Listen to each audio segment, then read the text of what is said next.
This meeting is now called to order. Mr. Crotchfeld, would you please call the roll? Anna Braun. Here. Timothy Cummings. Here. Jamie Falco. Here. Louis Figueroa. Here. Lori Herrick. Here. Lee Woo Hung. Here. Wilbur Pan. Here. Mary Ann Tanius. Here. We have a quorum. Please rise for the Pledge of Allegiance. I pledge allegiance to the flag of the United States of America and to the republic for which it stands, one nation, under God, indivisible, with liberty and justice for all. The New Jersey Open Public Meetings Law was enacted to ensure the right of the public to have advance notice of and to attend the meetings of public bodies at which any business affecting their interests is discussed and acted upon.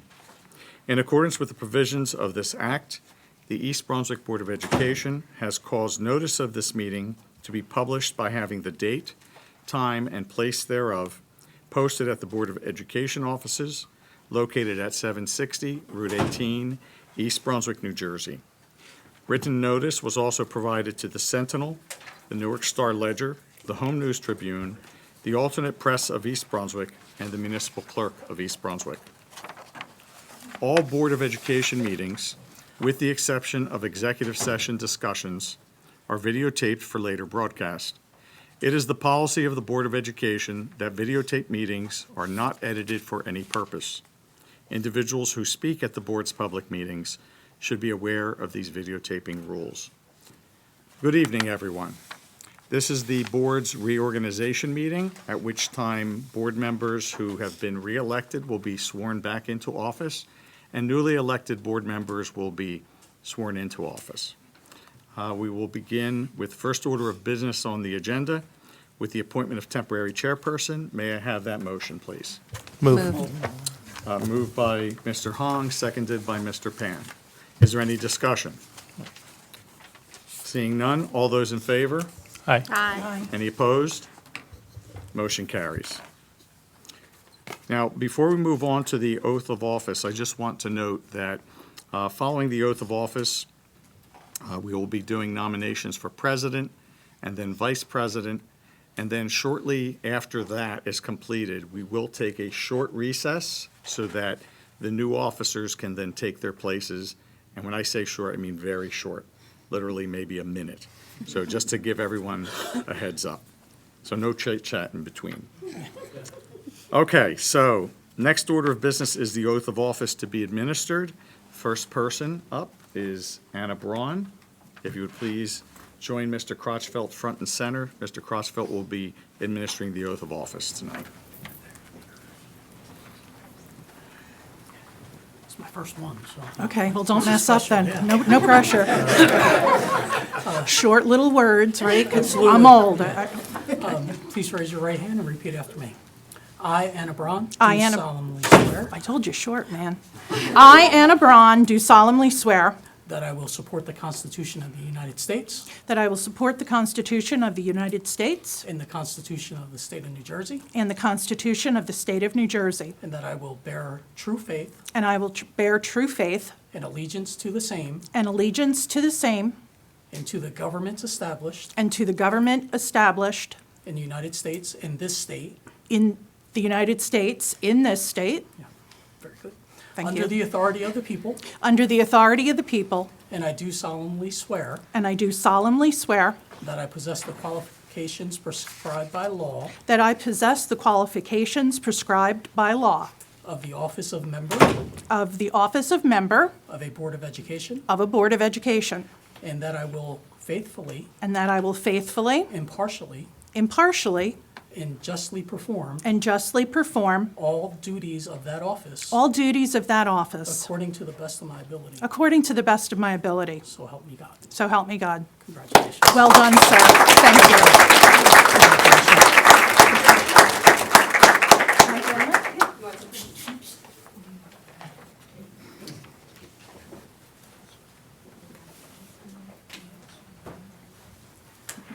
I'm very proud of you.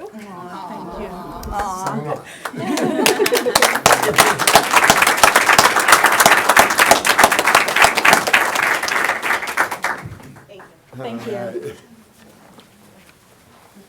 Antoinette?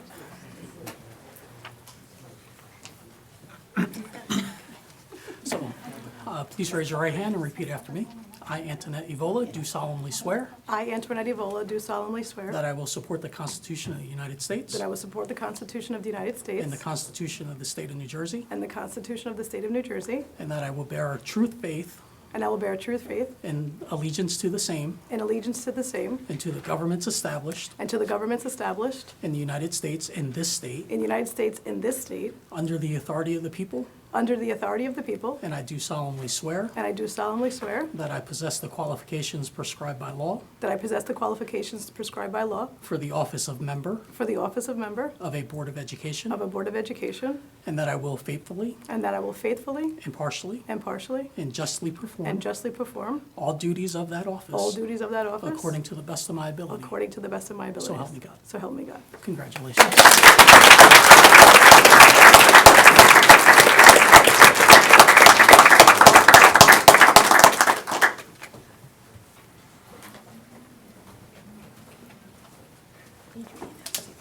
Adrian.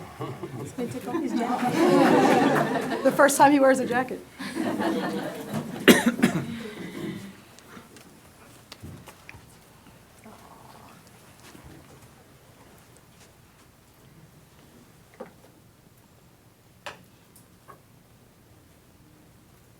Thank you.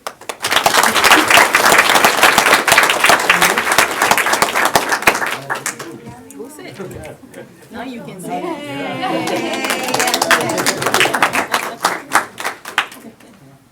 My voice, I would like to invite my voice with me. The only one, I have two more. Where are you? My God, they've gotten so big. Yeah. Oh, my goodness. So when I first swear in, he was only 2 years old. This little. I remember his Now face. it's 10 years. He should be able to do it. You have it memorized. Okay, so please raise your right hand and repeat after me.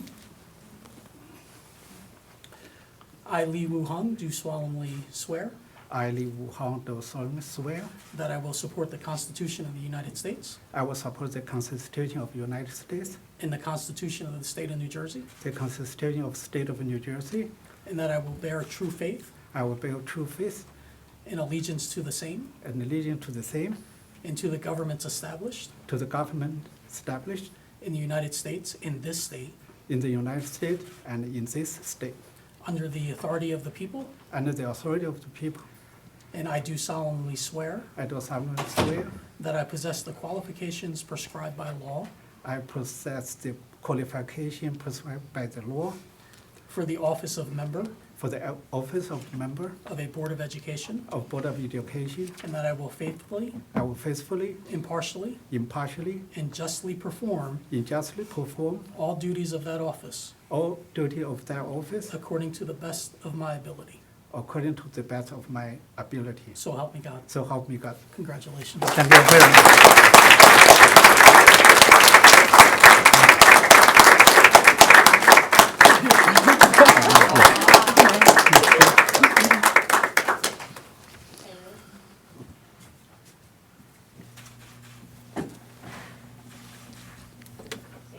Thank you. Thank you.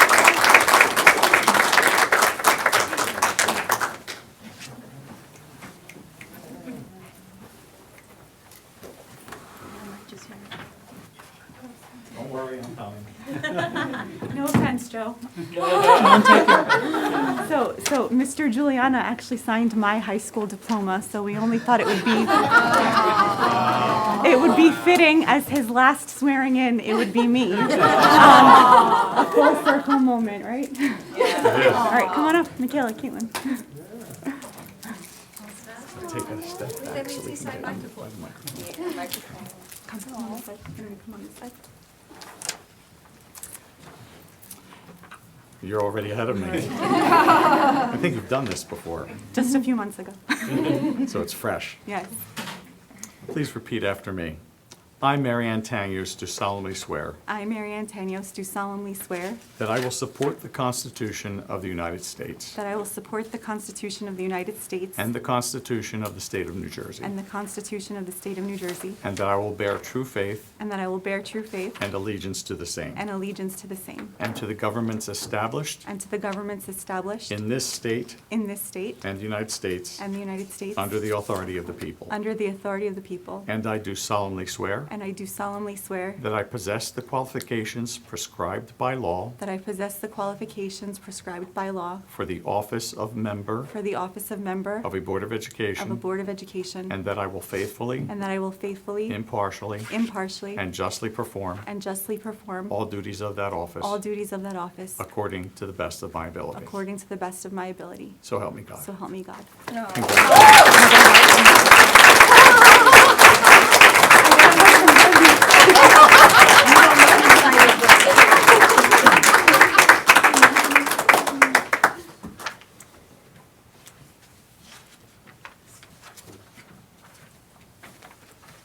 Good. Thank you.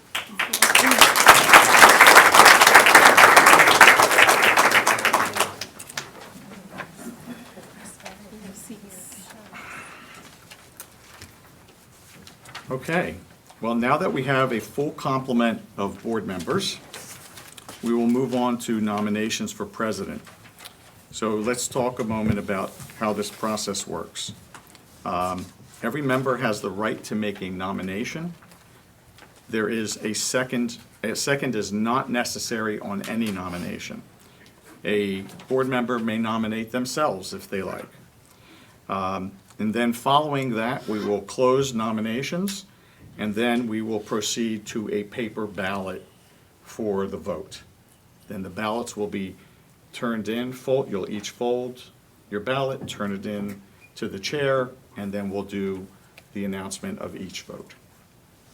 So,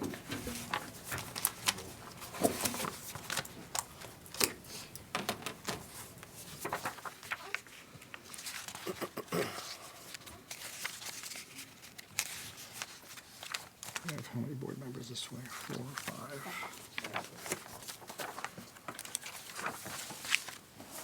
Go that way. 1, 2. It's not quite how I asked it to prepare.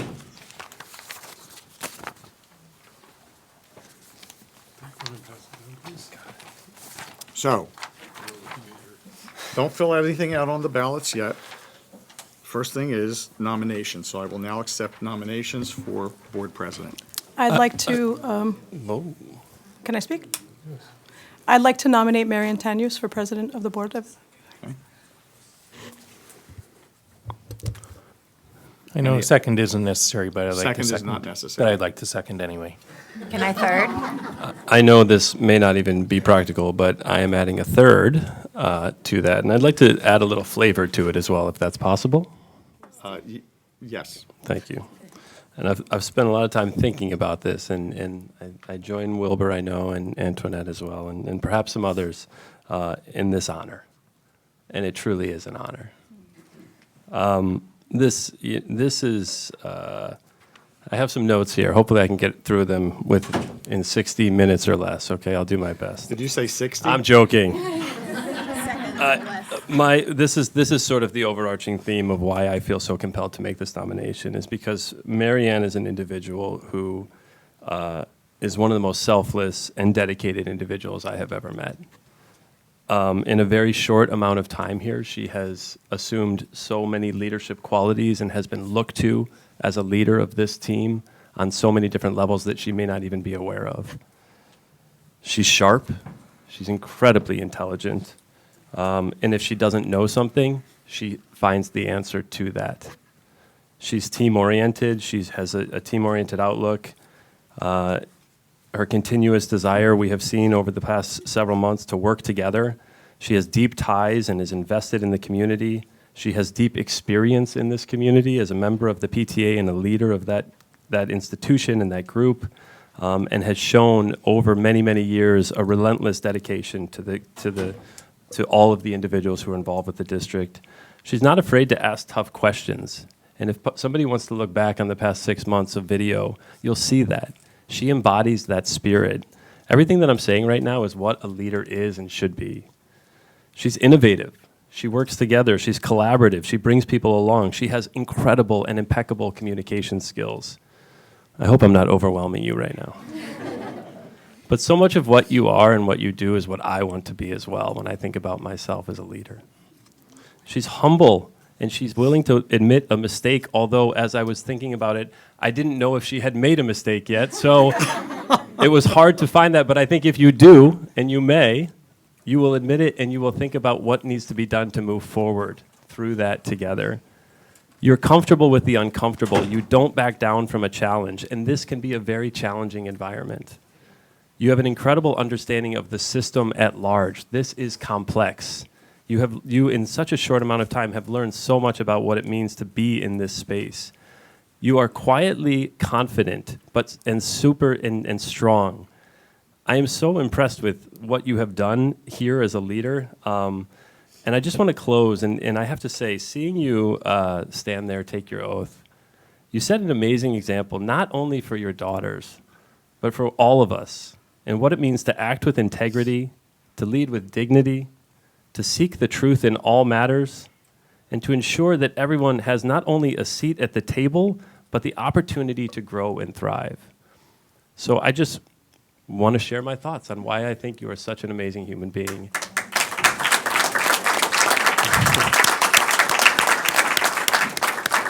And we'll see if the vote pulls through, if I was compelling enough. I hope I was, but at the end of the day, I think you'd be a terrific leader of this team. So moving on, do we have any other nominations for the position of President of the Board of Education? Well, seeing none, I now close the nominations, and I ask the board to kindly complete your ballots. It'll be interesting to see if the ballot says anything but what we just heard.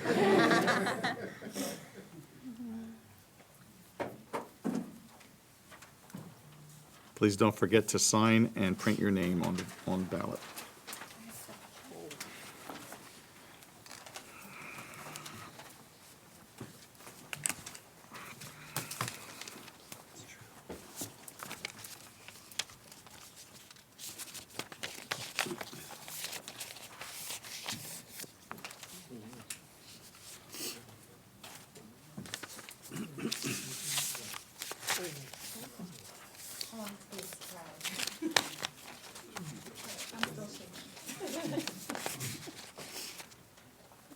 Class of 2001, represent.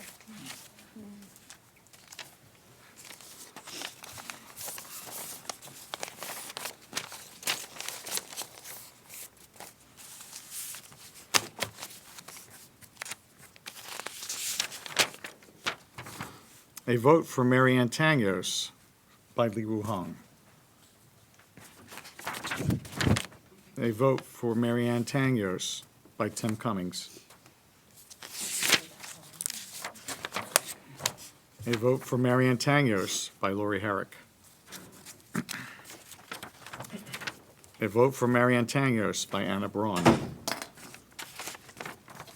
A vote for Marianne Tangos by Wilbur Pan. A vote for Marianne Tangos by Jamie Falco. A vote for Marianne Tangos by Antoinette Ivola. A vote for Marianne Tangos by Marianne Tangos. And a vote for Marianne Tangos by Louis Figueroa. Our duly elected board president is Marianne Tangos.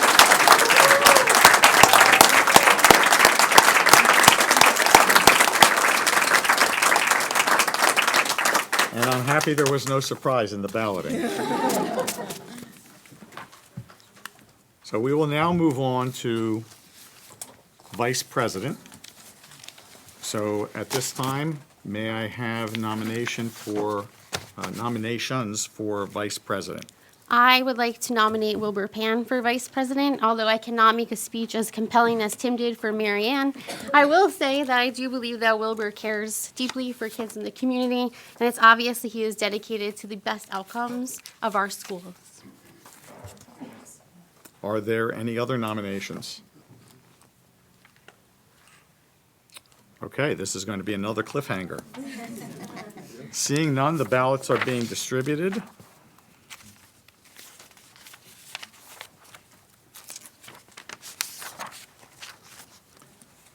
Kindly complete the ballots, sign, fold, and return to the chair.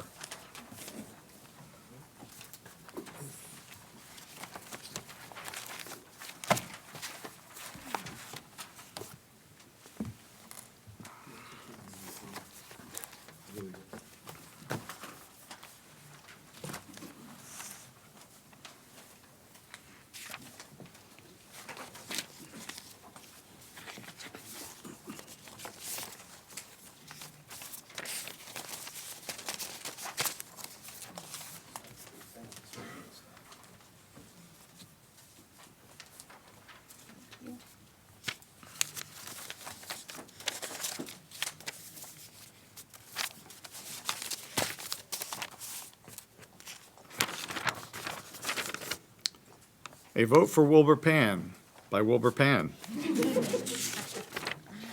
A vote for Wilbur Pan by Anna Braun. A vote for Wilbur Pan by Lori Herrick. A vote for Wilbur Pan by Tim Cummings. A vote for Wilbur Pan by Li Wu Hong. A vote for Wilbur Pan by Antoinette Evola. A vote for Wilbur Pan by Marianne Tanyos. And a vote for Wilbur Pan by Louis Figueroa. We have a duly elected vice president. Oh, I'm sorry. I missed that. I apologize. Where did that sneak off to? I'm sorry. I spoke too soon. We have a vote for Wilbur Pan by Jamie Falco. My apologies. Now we have a duly elected vice president. I must say that in 32 years of doing this, I've never seen such a unanimous vote for president or vice president. So congratulations to all.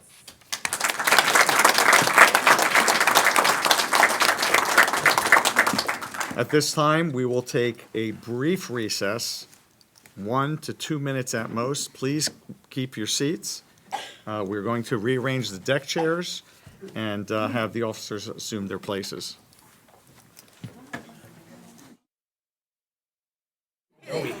I know, me either. Okay, we're back in session. Okay.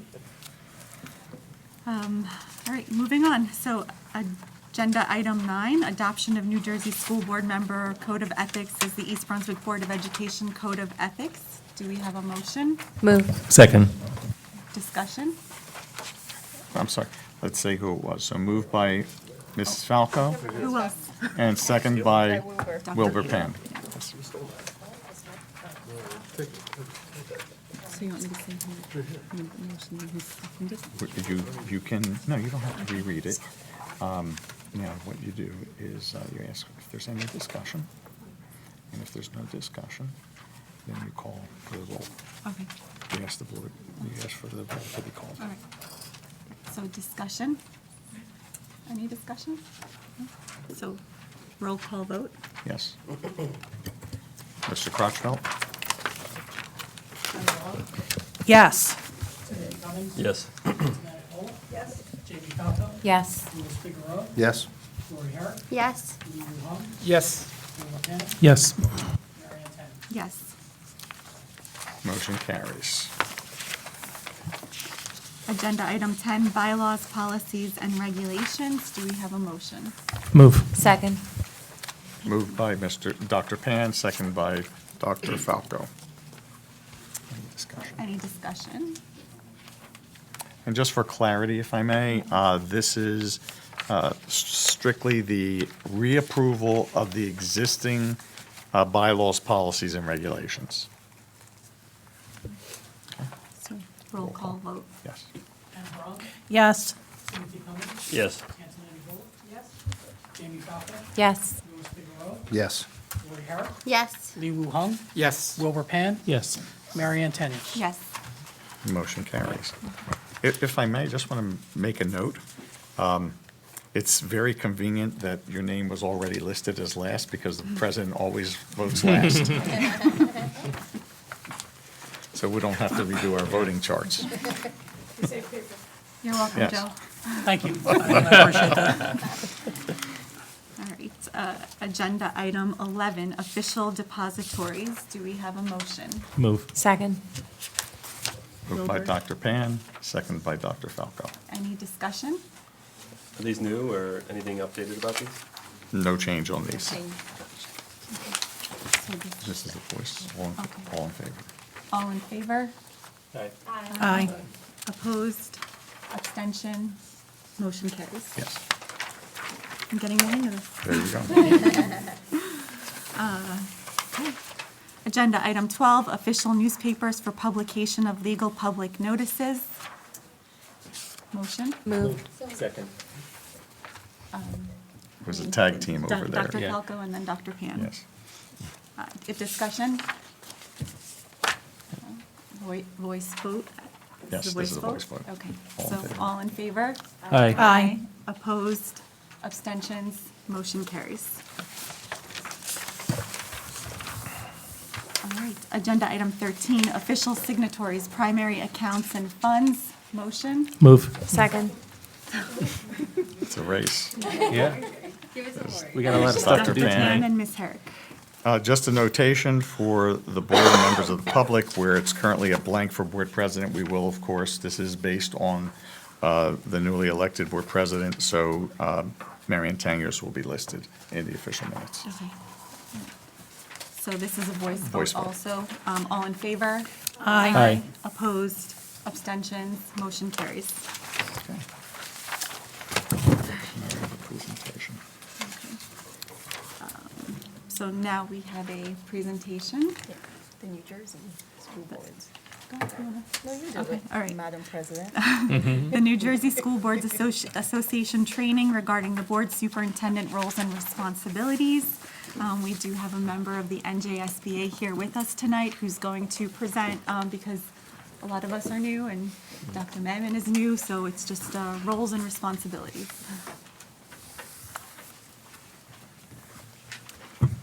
Good evening, everyone. It's so nice to be at a meeting where it's a real celebration. And it seems like a lot of milestones took place tonight, so congratulations to everybody. And of course, this January is School Board Member Recognition Month, so congratulations to all of you. And at NJSBA, we thank you for what you do every day for your students and your staff and your communities. So thank you. I think you all have a packet in front of you. On the right-hand side is the PowerPoint. And then there are lots of reference materials on the left-hand side. There's one that's particularly helpful, I think, for when a board has a new superintendent. It's called Board Superintendent Communications. It's a 3-page document on the left side.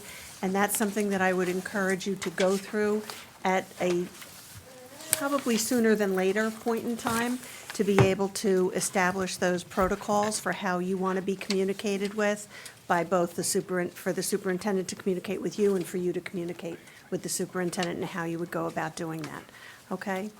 So without further ado, we're going to talk about board member roles and responsibilities, and also how to ensure more effective meetings. So primarily, really, this is all about relationships. It's all about your students, your relationships, and collaborating with one another. And it seems like you all get along really well. Everybody was so happy to see one another, and that was really nice to see as well.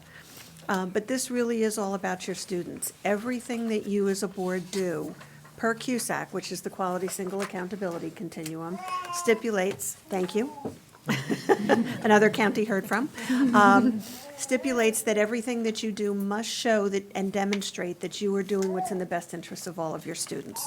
Okay, so that's the primary thing here. And building trust, you have a new superintendent, you have a new board member, some renewing board members.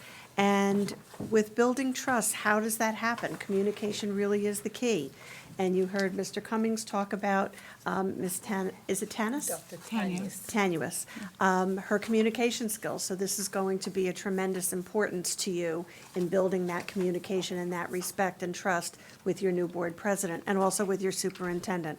Being fair, consistent, and reliable is always super important.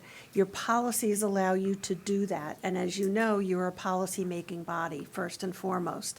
And when you maintain and when your superintendent then implements those policies, it allows you to be fair, consistent, and reliable, because you're not, making decisions off the cuff. You have a policy that you're following.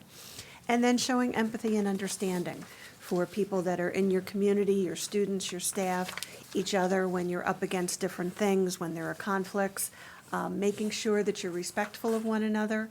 You don't have to always agree with one another. We almost always don't agree with one another, but to at least respect that you all have the right to your opinions and to hear those out and to have everybody feel and know that they've been heard. So how do we recognize effective board leadership teams? They have a shared mission and vision for their district, and they refer to them constantly for guidance. They work to maintain a climate of trust and openness. The leadership team members understand and respect one another and their roles, and that's what we're going to be talking about tonight. Communication is honest, equal, and timely. Diversity of thought and opinion is valued, is seen as an asset, not as a liability. And all members stay focused on what's in the best interests of all students. So really, as a board member, when you're in the community, you take kind of a microscopic view of the district. It's about your children, your neighbor's children, your best friend's kids, your grandchildren, whatever. When you become a board member, you're taking a balcony view. So you're really up on the balcony and you're looking down at the dance floor.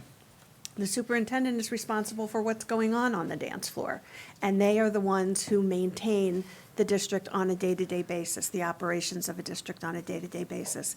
You as a board are providing that oversight and making sure that the district is well-run, but your superintendent actually runs the district on a day-to-day basis. So we used to have a field service rep who talked about when you're a board member, it's like going up into a hot air balloon and being over all of your district, all of East Brunswick, and knowing that everybody, all of the students in your district are within your care. And I think that's a nice kind of visual also. Micromanaging. This is where boards get in trouble a lot, all the time. Controlling every part, no matter how small, of an enterprise or an activity. Requiring approvals before action is taken. You've probably given your superintendent the ability to do things without taking specific action at a board meeting. And those are all legal and are run by your board attorney and all of those kinds of things. But obsession with constant updates. Okay, you should be getting updates on a fairly regular basis.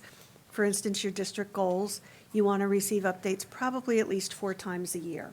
So we usually talk about developing district goals over the summer, and then in November having your first update, because that gives the superintendent and the administrative team the opportunity to develop those action plans. The action plans are the how your superintendent will get you to accomplish that goal, which is the what you all have decided with the superintendent is important for the year.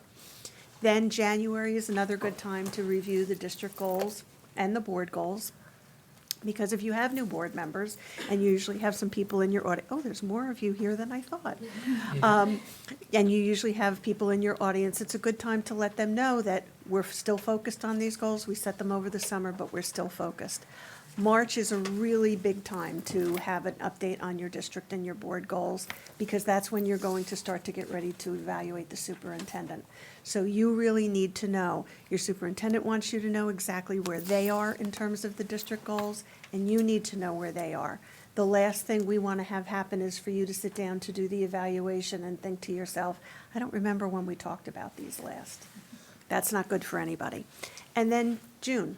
You wrap up the year, you have a final update on the district goals, and then you start looking at whether we need to carry anything over from our previous year's district goals for the upcoming year. Okay? People who are unwilling to let people whose responsibilities it is to do their job allowing them to do their job. That's micromanaging also. Being obsessed with details, okay, minor, major, within a project or an effort. Not believing the ability of the individuals. You've just hired your new superintendent. That's a wonderful thing. This is a great time to build that trust, to build that relationship, to go through those communication questions that I have in there for you. It's a really nice tool. It leaves no doubt as to what the expectations are for communication, and that really is very helpful to both the board and the superintendent. And obviously, micromanagement most often can lead to mistrust. Whoops, wrong button. So the 4 functions of a Board of Education are policy. You provide guidance through your policy decisions. The planning is to provide for a program of quality instruction, to be able to advance student achievement for all of your students. The appraisal part is providing the superintendent with an evaluation, appraising their effectiveness every year. Your first job is to employ the superintendent and to hire the superintendent.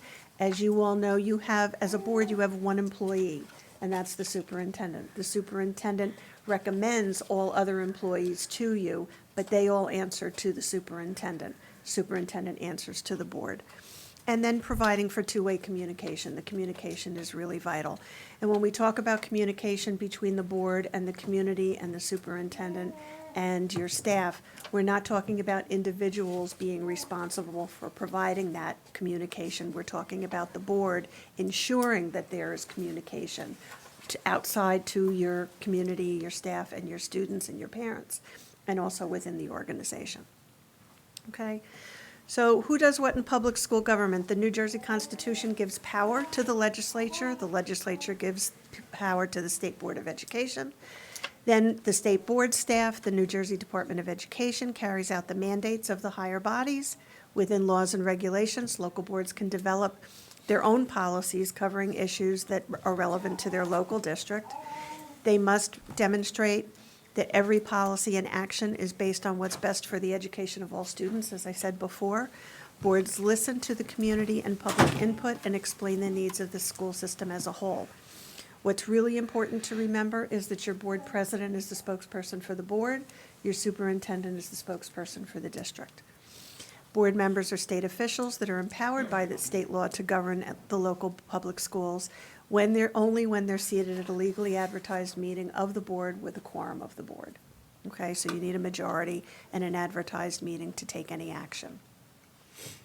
So in terms of the board and superintendent roles, the board really is responsible for developing the vision, mission, goals, and policy, and we also hope that they do that in collaboration with the superintendent, not just on their own and separate from the superintendent. Then the superintendent develops objectives and procedures, action plans, and for policies, they develop those regulations. The end results is what the board is looking at. That's their primary responsibility also, that you are the what people. You determine what it is you want to see happen in the district, and you do that ideally in collaboration with the superintendent. You don't want to be doing something that's at odds with what the superintendent, so working that out is really key. And then the superintendent gives you the information as to how she's going to get you there, and that's through those action plans. Superintendent recommends everything that comes to you at a board meeting should come at the recommendation of the superintendent. The only time you won't see at the recommendation of the superintendent is when you hired your new superintendent. Okay, then that's at the recommendation of the board. So the superintendent recommends, the board votes, the superintendent implements, and the board evaluates every year in the spring. So we're going to ask a couple of questions. Is this a board responsibility? You want the district to offer more STEAM opportunities for students? Yes. Okay, you want the district to offer more extracurricular options for students? Yes. Yes. You want a specific course to be added to the course offerings? No. No. Excellent. You want a new policy limiting cell phone usage? Yes. And I think the governor signed that today, did he not? Okay. I don't know what the whole law is yet, but I haven't had a chance to read it, but I'm sure we'll all be learning that really quickly. You want to select the class trips for each grade level? No. No. You want to select a book to be used within the English curriculum? No. No. And last but not least, you want to remove a coach because of a poor record and reported interactions with parents? No. No, okay. So believe it or not, all the things that we talk about, and especially when we talk about ethics and we give you different scenarios and talk about advisory opinions and complaints that have been filed, all of those things have happened in New Jersey. We at New Jersey School Boards, although we are creative, we are not creative enough to come up with the things that have happened in New Jersey. Board members are policymakers. Remember, you're going to provide the superintendent with the direction and the basis for her decision-making, so that when something is going on in the district, she can go directly to policy and see what it is that the board how the board wants her to handle that, okay, what the board wants her to do. It minimizes ambiguity for the superintendent and for all staff, and then the bylaws section of policy actually tell you about your board governance, what a board member's role is, all the different things, how to set an agenda item, how to set an agenda, things like that. And then your visionaries and your goal setters. You really want to set standards for a program of quality instruction and ensure that the budget supports those things, okay, those standards. You want to hold the administration accountable for the achievement of goals. And then your communicators. You're going to ensure that communication is provided to your community members and that communication, wow, that was tough. It is Thursday, though. Communication is brought to the board and to the superintendent as well. So again, that's an ensuring effort, not that each of you as individuals go out and do that personally. Okay? Oops. This is very sensitive. Superintendent's role is to be the chief advisor to the board, okay? She's the one that's going to provide you with background information, alternatives, recommendations. She's going to talk to you about why she's recommending one thing over another. She's also the staff's liaison to the board, and she provides briefing on daily operations and things that are going on in the district.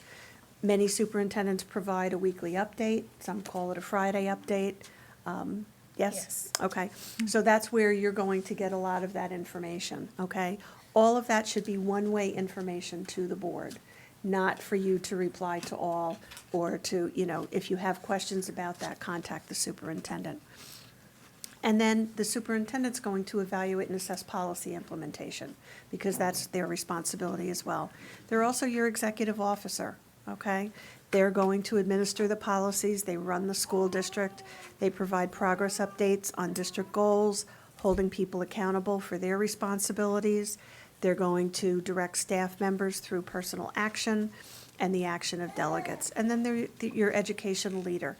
So they should be staying involved in professional organizations, bringing that information back to you, because there are wonderful things going on across the country.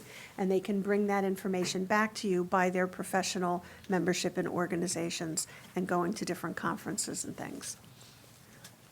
So another way really to look at this is a good recipe. The board needs to trust the superintendent, and that happens over communication and really communication and consistency. The superintendent needs to give the board loyalty and the best advice that they can. The board should respect the professional training and expertise of the superintendent. I'm sure that was a big part of your hiring and appointing the new superintendent. And then the superintendent needs to make sure that they're managing competent management of the schools. Then for the board, you're going to have confidence in your superintendent's ability to administer to the district, and the superintendent's going to see that the policies are implemented and that there are board policies and that they're implemented. So really, in order to be the most effective tool to working together, the board is governing body and community representative. Work with the superintendent as the chief administrative officer and educational leader, and you work together to advance student achievement for all students. So how does this all play out then in making sure that you're having effective meetings? No surprises. If you've ever been to anything that NJSBA has done, you know that we talk about the no surprises rule, and I see people doing this. And that's no surprises from the board to the superintendent or from the superintendent to the board. So unless something is happening right before the board meeting, you should know about something ahead of time. And the superintendent should be letting you know, and you should be letting the superintendent know. So if you're at a ShopRite, a local ShopRite, I'm sorry, I don't know all your stores. But if you're at a local shop right before the meeting, picking up dinner for your family, and you hear in another aisle, we're storming the castle tonight, we're going to talk, we've got a lot of people coming to the board meeting because we're not happy with a certain recommendation, you need to let the superintendent know, let the board president know. You may want to move the meeting from a smaller room to a larger room if you know that there's going to be 100 or 200 people here. Having that no surprises rule really does work very, very well. And it helps, again, it helps to build that trust. So what are your board meeting responsibilities? Really making sure that you're going through that agenda beforehand so that tonight is not, the night of your meeting is not the first time you're opening an agenda. Do you still get packets? I love packets. Electronic is good, don't get me wrong, electronic is great, but I love packets. I was a packet person. I was a board member from 99. You're not helping us with that. I'm sorry. You know, we really have a plan to move to electronic, and They're you're just, wonderful. you're just, They're wonderful too. you're just cutting the legs off. No. They're wonderful too. You have a lot of young people here. They're going to embrace the electronics. I'm old, okay? I embrace the paper. So I was sworn in 1999 for the first time, not 1899. Don't get fresh with me. And we had paper packets. But we had people who would, and we would get them like on Thursday for a Monday night meeting. And people wouldn't read them. And so you could actually hear the packet being ripped open, and our superintendent used to get very, very upset about that. So they used a strategy that I won't tell you about because I don't recommend it, because it really upset a lot of people. But it did work. It did work. So you want to make sure that you're studying that agenda and that you're looking to see if you have any questions. If you have questions, you can get those questions asked ahead of time. And then the superintendent, the business administrator can bring you those answers at the meeting so that everybody gets the answers at the same time. Okay? If it's something you need imminent information on, that's one thing. But if it's something that can wait until the meeting, then that's really best, because then everybody gets the information. So you really want to refer all of your questions, and this is part of that communications piece. Do you refer them to the chair of a committee, to the board president, to the BA, to the superintendent? What's your chain there of how you're supposed to do that? Okay, and then already we talked about the surprise-free meetings. Give the responsible parties time to develop those answers. Everybody doesn't have an answer at the time of a board meeting sometimes. You know, that's not to say that people aren't doing their jobs, but there's a lot of information that your administrators are keeping in their heads at any one point in time. And you may have a question that's something that they hadn't thought of, or that wasn't included when they were preparing everything for that resolution or that recommendation. So give them the time to be able to look it up and to get the information for you. And that also avoids embarrassment, because you don't want it to look like that you don't talk to one another, and that you and the superintendent and the board don't talk to one another either. Okay? Confidentiality, what happens in executive session stays in executive session. I think everybody's probably old enough to remember the old commercial, what happens in Vegas stays in Vegas. Substitute executive session for Vegas, okay? So really make sure that you're maintaining that confidentiality. Not playing to the audience is also one of your responsibilities, okay? Making thoughtful votes and informed votes. Make sure you have the information that you need. If you have a conflict of interest, make sure that your business administrator and your superintendent and your board attorney know what those conflicts are, okay? Because remember, if you have a family member who's a staff member in the district, and there's a staff item, it's usually with a number, a staff ID number. It's not usually with their name. If it's a student, they usually have a student number in there.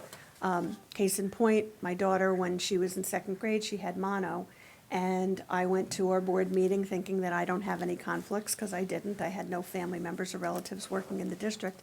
And our BA came over to me right before the meeting, and he said, Mayor, by the way, this particular item, that's Eva's homeschooling. You can't vote on that. You need to recuse yourself. And I was so great, and it was a number, so who knows their kid's student number, right?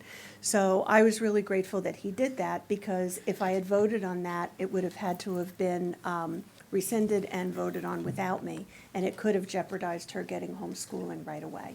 Okay? So always make sure that your SUP, your BA, and your board attorney know what your conflicts are so that they can advise you.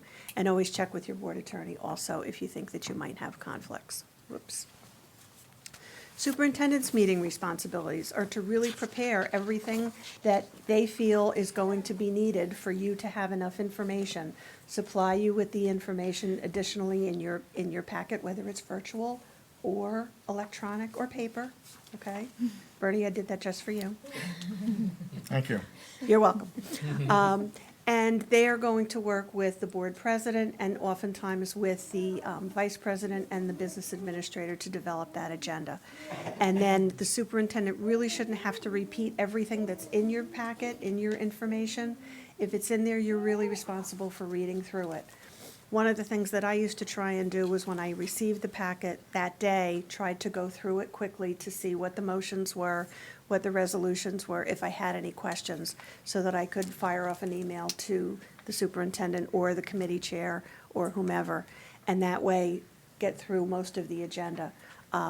It's a big help to everybody else because you're not doing things at the last minute. And then the superintendent really should have any necessary staff that need to be here to be able to answer questions about something.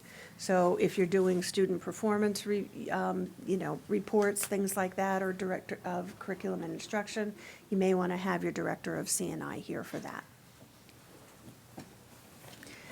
Superintendent should record any questions that the board has that they don't have answers to that night to be able to get back to you. And they should be prepared to answer as many questions as you have, again, given they have the information that's needed. But if it needs to be achieved or received, then they'll be able to get back to you. And then the superintendent is accountable for implementing the actions of the board. So when you make decisions at the board table, the superintendent is going to make sure that those are implemented and taken care of. So an item's going to appear on the screen. You need to tell me whether it's a board responsibility or a superintendent responsibility. Who approves the strategic plan? The board. The board, correct. Who oversees instructional programs? The superintendent. And then you vote, you do the evaluation on the superintendent every spring as to how they're doing with that.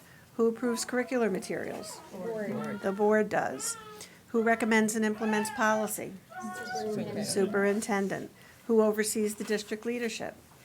Superintendent. Who administers the contracts? Superintendent. Who establishes and adopts policy? The board. The board. And who evaluates the superintendent? The board. The board, great. Okay, so really make sure that you're cognizant of staying in your lane. Remember, superintendent runs the district and operates it on a day-to-day basis. You make sure that it's being done in an acceptable way, in a good way, in an effective way. And remember that you have no legal status other than when you're sitting at the board table at a legally advertised meeting with the quorum of the board. I like to say that your business administrator brings you your super board member capes and distributes them to you before the board meeting. When you have a quorum, you get to keep them for the board meeting, and then he picks them up at the end of the meeting, because after that, you can't make decisions for anything that's going on in the district as an individual, okay? So, to that effect, as individuals, board members cannot.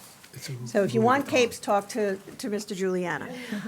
Make the board members, as individuals, cannot make decisions for the board, cannot take actions for the board or speak for the board. That's the board president's responsibility. And that's unless the board has authorized them to do so, okay? And even in terms of negotiations, when you're in negotiations, the board will usually have a negotiations committee. They'll establish the parameters, and then they can come up with a tentative agreement with the association, but that still has to come to the full board for ratification. Okay, you also can't direct any staff member or administrator or direct the superintendent as an individual. The board does that as an entity. Okay, so you want to keep in mind that your essential board skill is being able to count to 5 because you're a 9-member board. You want to act with the majority. It takes a majority to accomplish anything. The real power of the board really is trying to find common ground. And I can promise you that you have more interests that are alike and more things that you agree to than you don't agree to. It's really pointing out those things and finding those, even when it's a difficult situation. And really, common ground can only happen when all voices are heard and respected, and minority opinion is respected as well. And a board that runs roughshod over the minority board or citizens is headed for trouble. Remember, at some point, you might be in the minority. That's where the rubber really hits the road, and it stinks being in the minority. But that's when you really have to say, do I respect the authority of the Board of Education? Because if as a board member, you're in the minority and you don't respect the decision that the majority of the board made, you can't expect your community members, your parents, or your staff to respect it either.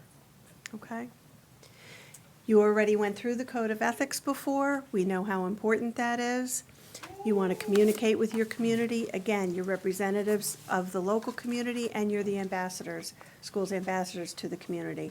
But that doesn't mean that it's your responsibility to go on social media and post everything that you feel needs to be posted.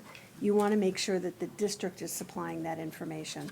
And you also want to refer people to the district website and your district social media sites that are run by the district, because that's where they should go to get their most accurate and timely information. Okay?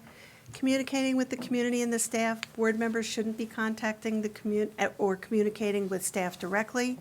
You should not be surveying staff, okay? Community members or staff with concerns, redirect those to the chain of command, or what I like to call the chain of resolution. You want to redirect people. You let them know that you're concerned about what they have to say. This is not about getting somebody off your back. This is about redirecting them to the lowest person in the chain. So as a parent with a teacher concern, you want to direct them to talk to the teacher. If they don't feel that they have resolution at that level, they can go to an assistant principal if there's one in the building, then to a principal, then to an administrator or a supervisor or director, then ultimately to the superintendent. And if that all fails and the person still doesn't feel that they get resolution, it can come to the Board of Education. But if a board member attempts to kind of integrate themselves into trying to develop that solution or that resolution, then you can't be a part of it if it gets to the board level. Okay? So that's really important.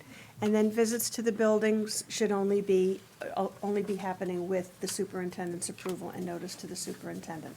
Okay? Remember, when you're not here at a legally advertised meeting of the board, you're not technically a board member.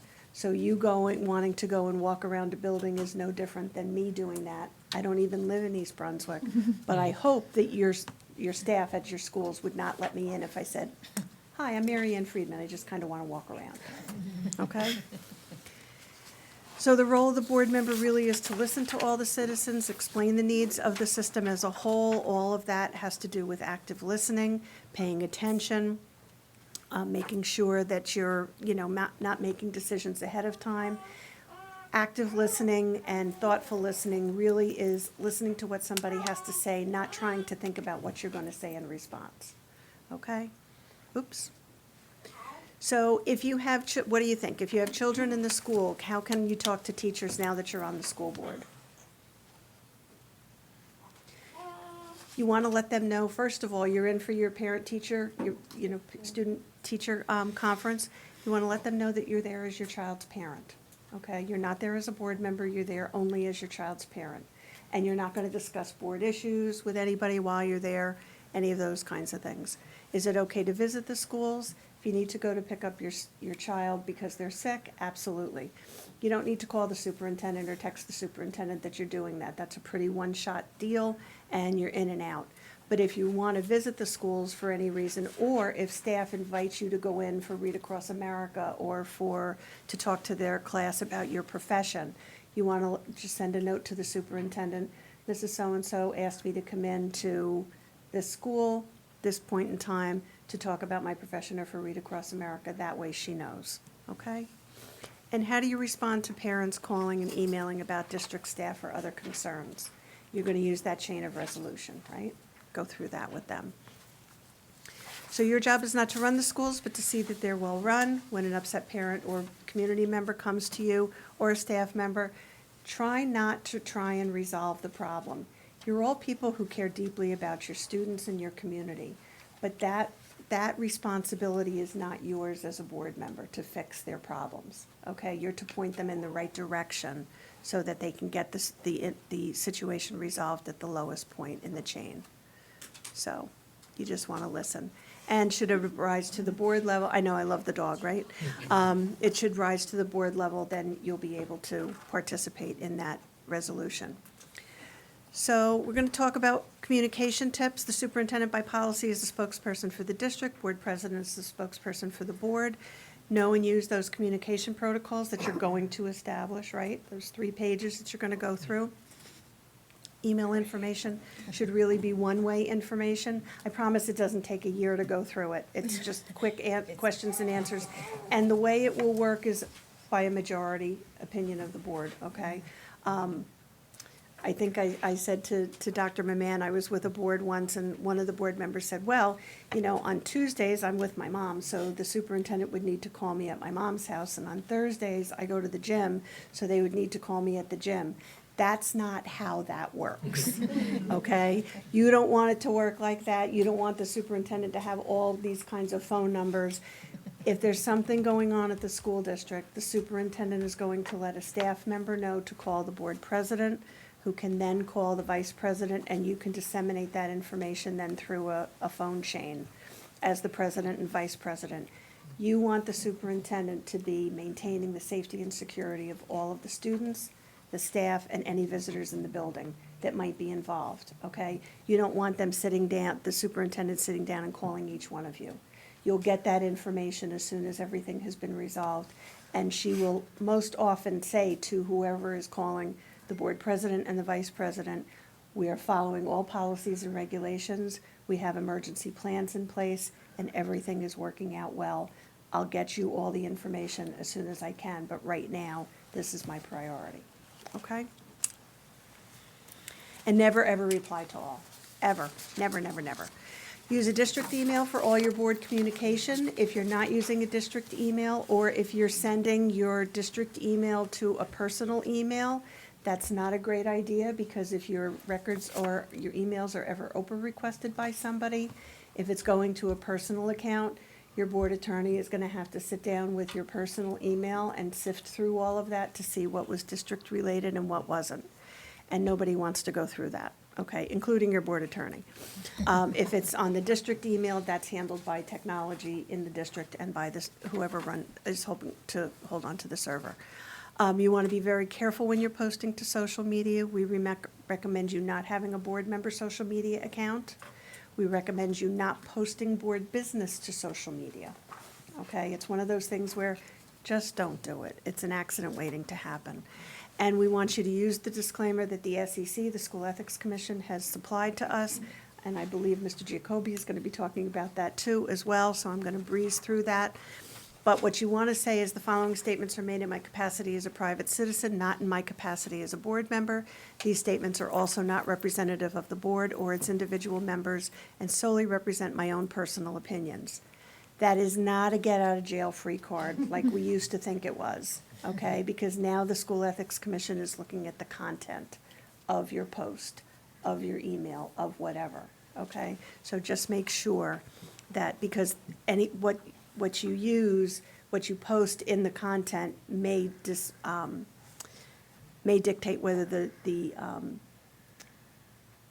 disclaimer is actually able to be used or not, okay? It could render it meaningless. That's what I was looking for. Okay, so every policy that a board approves, every action that you take needs to be based on what's best for the education of all of the students in the school district. And it's quiz time. How many board members does it take to change a light bulb in the schools? 5. 0. None. None.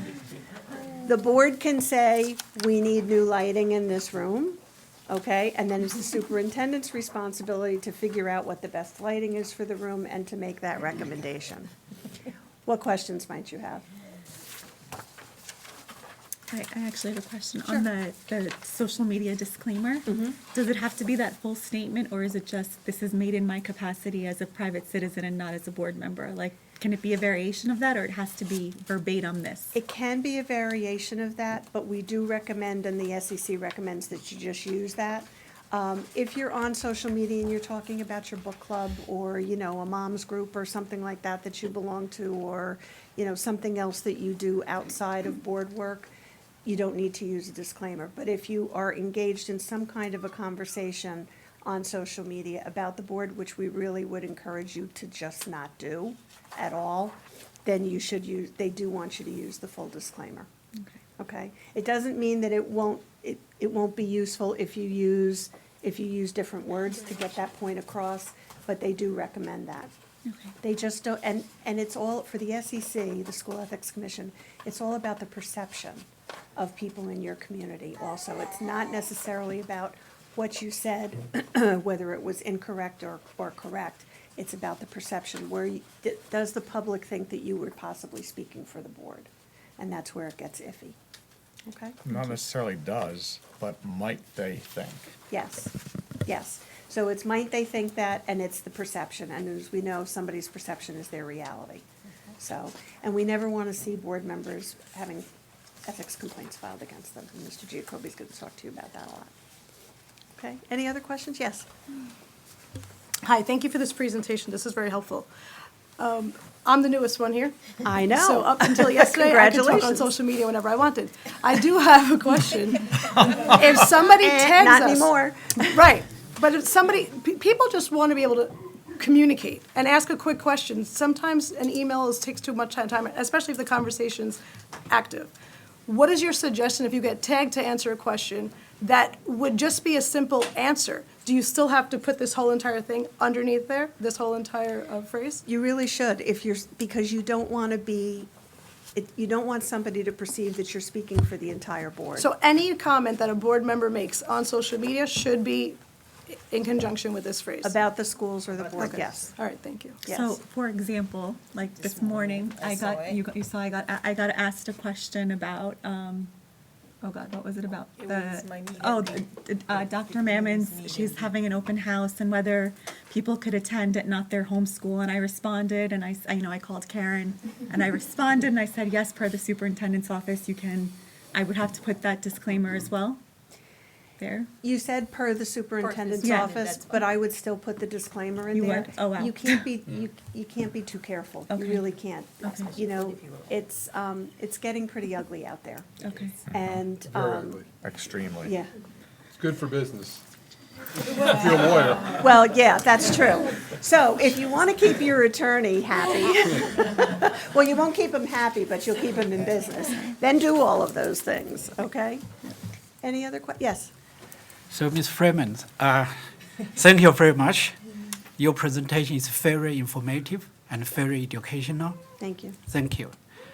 And I have, since we will start the budget season very quickly, and we'll have different interest groups such as sports mom, music mom, the approach to the board, to different board members.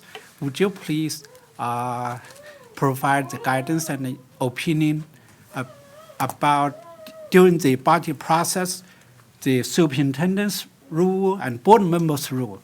So that will be very complicated every year. You know, this happens everywhere. Thank you. So do you mean if a motion comes before you to approve something for something that you're involved in? No, my question is, how during the budget process, Oh, the budget how process, the superintendent and the individual board member interact?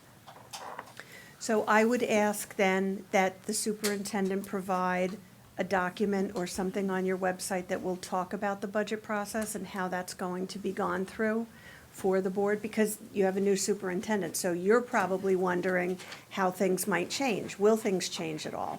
And so that would be very good information for the superintendent to put out, and she would be speaking for the district. So that would be the best thing to do. And that can be put up on the website. And as you know, those of you who have been here before, you're going to get a budget calendar that's going to come from the Department of Education probably within the next couple of weeks. I don't think it's out yet, is it? No, usually it comes out mid to late January. About 3 days before the budget's due.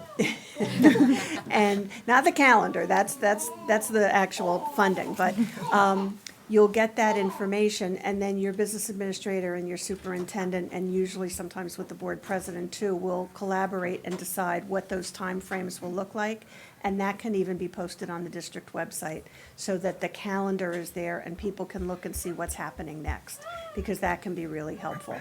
And then I think when you've decided how you're going to deal with the budget this year, you can talk about that at a board meeting and make public statements about it. This is how we're going to do this, and we want everybody to know what the process is, to make it as transparent as possible, as people understand that this isn't something where 2 or 3 people go into a room and figure this all out, and everybody else is left in the dark, because that's never how it happens. But sometimes that's what people think. Thank you. Okay? Yeah. Yes? Yeah, thanks for the presentation. That was great. I have a question about the communication with the staff issue. And I understand the reasons why these rules are in place, because we all know stories, horror stories of board members behaving badly. Yes, And it's we not do. just New Jersey. Yes. I've heard things.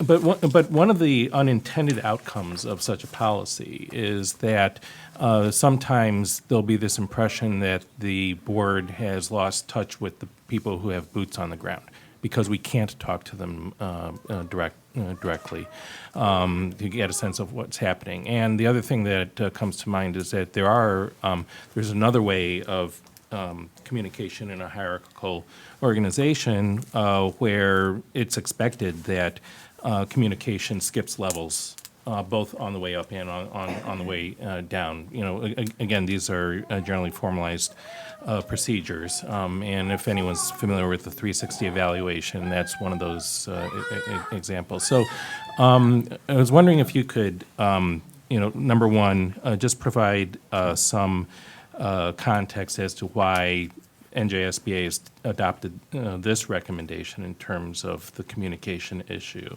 And the second is, if there's a concern, a perceived concern that we've lost touch with boots on the ground, how do we address that?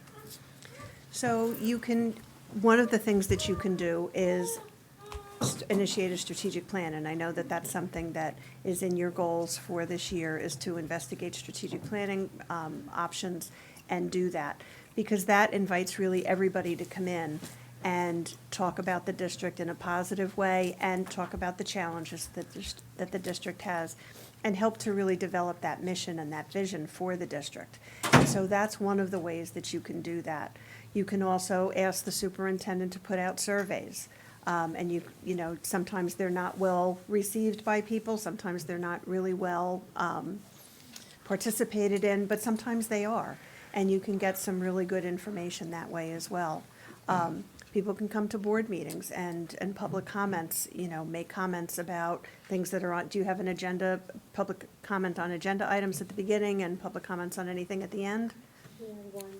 One? Public Okay. comments at the beginning. Okay, so, they can make comments at that point. The public really should understand, though, that that's generally not a question and answer period. That's a point for them to be able to make comments to the board, and then for the board and the administration to take those things under consideration. If there's something that needs to be addressed, then we usually suggest that the administration make sure that they have that person's contact information so that they can get back to them within 24 or 48 hours. That doesn't mean that the situation gets resolved in 24 or 48 hours. That means that somebody's going to start that investigation, whatever, get back to them and say, we're in the middle of the investigation, or we started the investigation, but we don't have all the information yet, but we will continue to get back to you on a regular basis. Because that's really what people want. They want to be heard, and they want to know that somebody's looking into what their concerns are. As you know, in business, you usually have 360-degree evaluations. That is not what school boards do. You do only the school board does an evaluation of the superintendent, and they have to be non-conflicted members of the board. So if anybody on the board has a family member or relative working in the district, they're not going to be able to participate in the superintendent's evaluation. And that can be difficult for people because they really want to be able to do that, but it's for their protection. The conflicts of interest really were developed for the board members' protection, the the board's protection and the district's protection, so that nobody's getting into any trouble. And one of the things that we see a lot in New Jersey is board members getting into trouble. So we really want to try and alleviate that and not have as many complaints going to the School Ethics Commission and, those kinds of things. But it's important that the board take that responsibility very seriously. And that's why we talk about having those updates on the district goals, and for the board to give updates on the board goals as well, 3 to 4 times a year, so that everybody knows that you sat down over the summer and you developed these goals, or whenever, since they were probably just developed with the new superintendent, that you just developed those goals, but you're still focused on them, and you're still following through with those. And to be able to share that information, there's newsletters that you can send out as well that will talk about things. Usually there's a budget newsletter that goes out from every district. You can do that electronically. Trying to gain some points back. I know I lost some, so I'm trying to gain some back. You can do that electronically, you can do it on paper. So, those are all different ways that the administration and the district can provide that communication. We just don't want you all to feel that you are the people who should be going out onto social media and saying, oh, by the way, there's this, that, and the other thing happening, or make sure you go to this. You want to really direct people. You want to listen to their concerns. You want to direct them to the lowest level in the chain of resolution, as I call it. And you want to direct people to the district website and the district social media pages so that they can get that accurate information in a timely fashion. Okay? I hope that helps. Yeah, thanks. Okay. Anybody else? Thank you so much for everything you do for your students and your staff. New Jersey School Boards Association loves our board members, so I'm thrilled to be here to meet all of you. I've met some of you at county meetings, and it's been a lot of fun doing that, so I hope to see you at county meetings. The next county meeting is virtual, so everybody can come. You can be in your pajamas and your fuzzy slippers if you want to. You don't even have to have your screen on. But we look forward to seeing you. You have my business card. If you have any questions, please don't hesitate. And there's also a lot of really good information on the left-hand side, okay? So Thank you. just let you guys. Thank you so much. So, just let you guys know, Ms. Freeman attend almost every in-person Middlesex County School Board Association meeting. So if any one of you want to meet her, talk to her in private, in person, you're welcome to go to the Middlesex County School Board Association meeting. And next meeting, we are not finalized yet, but we are trying to invite Assembly General speak person, Mr. Coughlin, to the meeting. Oh, good. So then you guys can ask questions, especially your opinion about the budget.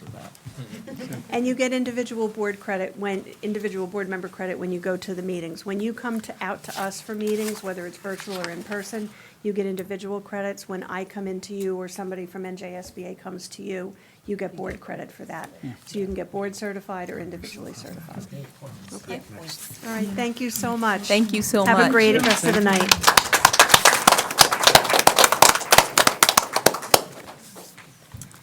Thank you again, Ms. Friedman. So moving on, agenda item 15, board member prohibited acts and school ethics training. This is required by law that all Board of Ed members receive annual training on prohibited acts and school ethics. So this is going to be conducted by our board attorney, Mr. Matthew Giacobbe. Good evening, everyone. I'm handing out an outline. We're not going to go through it line by line. This is for your own edification. It gives you guidance on the entire School Ethics Act. And tonight on your agenda, you guys adopted the Code of Ethics, if you remember that. It was I think it was number 9 on your agenda. If the Code of Ethics is contained in the School Ethics Act, so the School Ethics Act is a law of New Jersey, is contained in 18A, and within it is the Code of Ethics. And as a board member, you saw 4 folks take the oath of office tonight to uphold the Constitution of the State of New Jersey, the United States Constitution. Part of the Constitution of the State of New Jersey is you have to follow the laws of New Jersey, and one of those laws is the School Ethics Act. And the School Ethics Commission, which is part of the Department of Education, oversees and enforces the Ethics Act, which includes the Code of Ethics. So The presentation that you had before was fantastic. I'm going to give you a different analogy. You talked about the balcony view or the airplane view. I like to kind of bring it down to sports. Think about a pro football team. Usually you see the owners sitting in those big chairs up in the boxes and they're looking down and eating a nice hamburger or whatever. They're the ones who fund it. You're the owners. You own the team. And then you have a coach who's on the field, and that's your employee, and that's Dr. Maman. And you hold the coach responsible. And you just saw when people have a losing thing, the owners go to the coach. But it's the coach who's making the plays. It's the coach who's hiring the defensive coordinators. It's the coach who's, having them run this play, that play.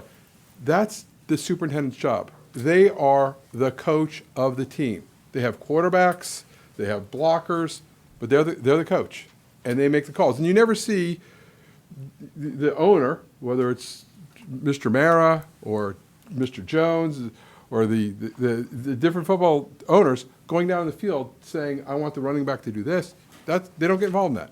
That's the coach's job. That's who your superintendent is. They are running the day-to-day operations of the district. And you heard the speaker from school boards, Ms. Friedman, talk about it's getting ugly out there. It's getting very ugly out there. I have been doing this. I've been a lawyer for 33 years. I've been practicing. I clerked for 2 years, then I started practicing and representing school districts. 31 years. For 25 of my 31 years representing districts, if I saw 5 ethics complaints out of all the boards we represent, it was a lot. Now we probably see 5 ethics complaints a month from all different facets. And I'm going to give you a couple stories just so you guys can understand. And at the end of the day, you're going to be dealing with the budget. You had questions about the budget. Budgets are tight. We know that across the state. The one thing you don't want to do as a board member is spend money defending a school ethics act. You say, well, we have insurance. You do. You have insurance, and somebody files an ethics charge against you. The insurance company for the district will cover you. But you know what every insurance policy has? It's called a deductible. So the district pays the deductible. And my belief, I think your deductible is $15,000 per claim. So the first $15,000 spent is district funds. And these cases can go on for a lot of time. So the goal here is you're covered. You're indemnified. If somebody files a case, you'll be defended. We will defend you on it. But the goal is to try to avoid it. Because if you can, you're saving the district money. It's much better money. Rather than spending it on attorneys like me, it's much better spending it on your kids and your staff.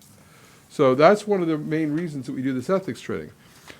I like to just give people an idea of like how these cases can morph out of control. You saw there was a lot of questions about the disclaimer. And one of the, if you looked at the note below, it said, one of the persons used the disclaimer and the School Ethics Commission said it wasn't good enough. That's a district that I represent. And they had a board president. I had recently been hired, and the board president at the time hated the union, despised the local union. And he really despised the local union leader. And so he had his own blog site, and he had the disclaimer right on the top of it. And he had like his First Amendment, blah, blah, blah, this is my own opinion. He put the disclaimer. And then on his blog, what he did is he bashed the union president. But I'm not speaking for the board. I'm not speaking for any board member. I'm speaking on my behalf, my right, blah, blah.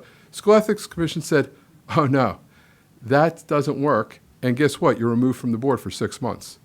Was removed from the board. He actually lost the election and then it was removed. But that's the example that they gave, is that the disclaimer is not a go free from jail card. You can't use a disclaimer and then do things. Because the one thing I like to remind board members is you're not only elected officials. You heard the speaker before, you have one employee. You have one employee that you evaluate.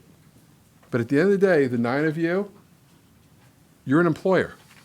In fact, you're the biggest employer in East Brunswick. You employ more people here. You set the example for all the employees that work for the district that Dr. Maman oversees. So you are an employer.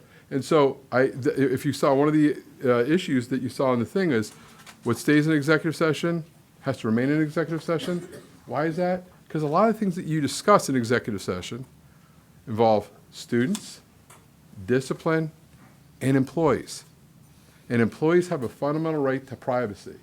And so it's your job as a board to always keep that in mind. You're not just an elected official. You're not just a board member.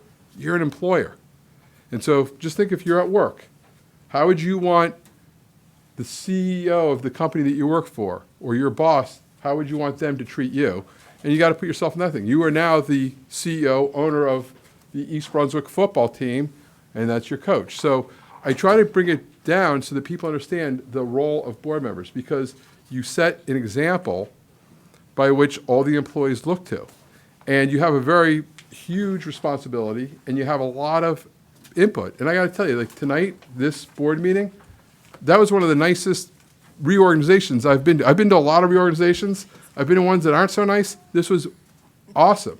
You set the right tone, and that has a huge impact on the district's employees. And frankly, it will make Dr. Maman's job a lot easier when all the team is rowing in the same direction. It doesn't mean you all have to agree on everything, but you're here. You're a team. And the goal is you want to be a winning team. And the way you be a winning team is you figure out how to work together, compromise, and get things done. Now, the School Ethics Act, I just want to give you another example of a case that just shows you how these things can kind of morph out of control. So the different insurance groups, one of them is New Jersey School Board's insurance groups, assigns cases to attorneys, and I was assigned a case for a board member who is a very distinguished law professor. And this distinguished law professor has publications on Islamophobia, Palestine, etc. She's a tenured professor. And in her publications, in her journals and stuff, at her law school, she has, not a website, social media, etc., all related to her legal scholarship. And she speaks all over the world on these issues. She was a local board member. Some residents filed an ethics charge against her saying that your scholarship and your postings on your website at your university violate the International Holocaust Remembrance Committee's definition of anti-Semitism, which the town had adopted, and therefore you violate ethics. Well, I've been litigating this case for quite a few years, and so I'm going to tell you what happened. It wasn't really these local residents. It was a group of Harvard law professors who took over the case and have litigated it. So you might not like what this professor said. That's okay, but we live in this country called America, and there's this thing called the First Amendment, and she has a First Amendment right to scholarship. She never, ever mixed the two. Her professional social media sites were totally, never had any board business, and her board business never met. What was interesting about it is that I defended her. I was on the First Amendment issues about freedom of speech and what you can write. And the School Ethics Commission said, you're right. Even if you don't like what she said, she didn't violate ethics, and wiped it out. That wasn't good enough, so they appealed it. Went to the Commissioner of Education. We won there. That wasn't good enough. They appealed it again. We're in the appellate division. I won in the appellate division. Now, why do I tell you all this? After I won at the commissioner, she didn't run again. She was off the board. The appeal to the appellate division happened a year after she was off the board. And guess what we're now defending? She's been off the board for 2.5 years. I'm in the Supreme Court. So people can take these things and keep going. They don't make money on it, but a lot of it becomes ways of attacking board members, or in this case, trying to make a statement on issues that are way beyond the role of a board member. So the reason I tell this story is that these cases can become very costly for districts in terms of deductibles.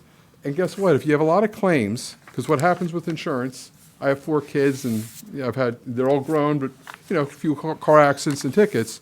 What happens to your car insurance? It goes up. You have a lot of School Ethics Commission violations. You know what happens to your insurance? It goes up. You're going to be paying more. So again, the goal here is to avoid it. So a couple of things that we can do for you. If you have a question, if you're concerned about a conflict, or if you should vote or you should recuse yourself, speak to Dr. Maman, speak to the board president, and say, I would like to, because you can't contact me directly. The only people who can contact me is the BA, the president, the superintendent. But you can ask permission to contact us, and we can give you guidance on it. If it's a very unique situation, we can get what's known as an advisory opinion from the School Ethics Commission and say, these are the facts, can the board member participate in this or not? It takes about 1 month to get it. We file it, and then they have a meeting, and then they'll issue the advisory opinion. So we can get you advisory opinions. The other thing that we're going to do, and Mr. Giuliano is going to circulate it to you, we have a questionnaire. I know some of you guys have already done it, but I think it's good practice to do it anyways and update it so things change. What we do is we take your questionnaire and we give you guys individualized memos about whether or not you have conflicts or not, and we also provide that to the superintendent and the board president and the business administrator so that everyone knows who should recuse themselves from certain matters, who should not recuse themselves, and it's just a good way to have you start thinking about what are the questions that could put you in jeopardy in terms of ethics. My job as the board attorney and my firm's job is to give you guidance to avoid these. And I can tell you, most of these things can be avoided. The one thing I can tell you where people get in trouble is social media. Absolutely get in trouble. Because it all should really be done through one social media account, which is the district's. And when people start getting in conversations, things go awry very quickly. And I had another case I'll just tell you about quickly, where somebody was on social media with who they perceived, it was a private account, who they perceived was a really good friend of theirs. And they were saying all kinds of really not so nice things about the superintendent. Well, guess that person that they thought they were really good friends with, the friendship went sideways.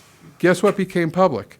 All the comments that the board member made about the superintendent, and ethics charges were filed. So you got to be very careful. You're an elected official. You got to be careful what you write, because once it gets out into that Ethernet, whether it's on social media or a blog or whatever, it doesn't go away. It's there for perpetuity. And it's important. And you will see this is happening with, you guys set the example for all the employees in the district. And there's been a lot of employees, not here, but throughout New Jersey, who have gotten in very, very serious trouble about what they post on social media. And so if we're asking our employees, and you have a policy about uses of social media for employees, you have now going to have different rules about kids and cell phones, and you'll see children having bullying situations using social media, texting, etc. If you guys set the example in terms of the way you conduct yourself on social media, that goes a long way as to what the expectations are for the board, for Dr. Maman, and all the staff and all the students in the district.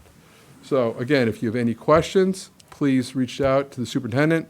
We're here to help you. We'll give you guidance. We'll give you a written opinion. And if it's something that's very unique, most of this is not too unique. We can give you guidance right away. But if it's a very unique situation, we can get you an ethics advisory opinion. And that's my presentation this evening.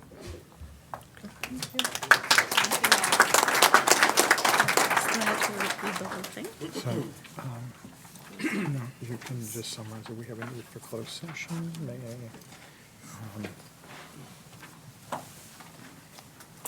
this.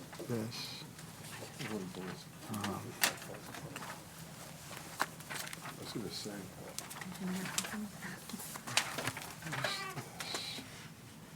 As stated.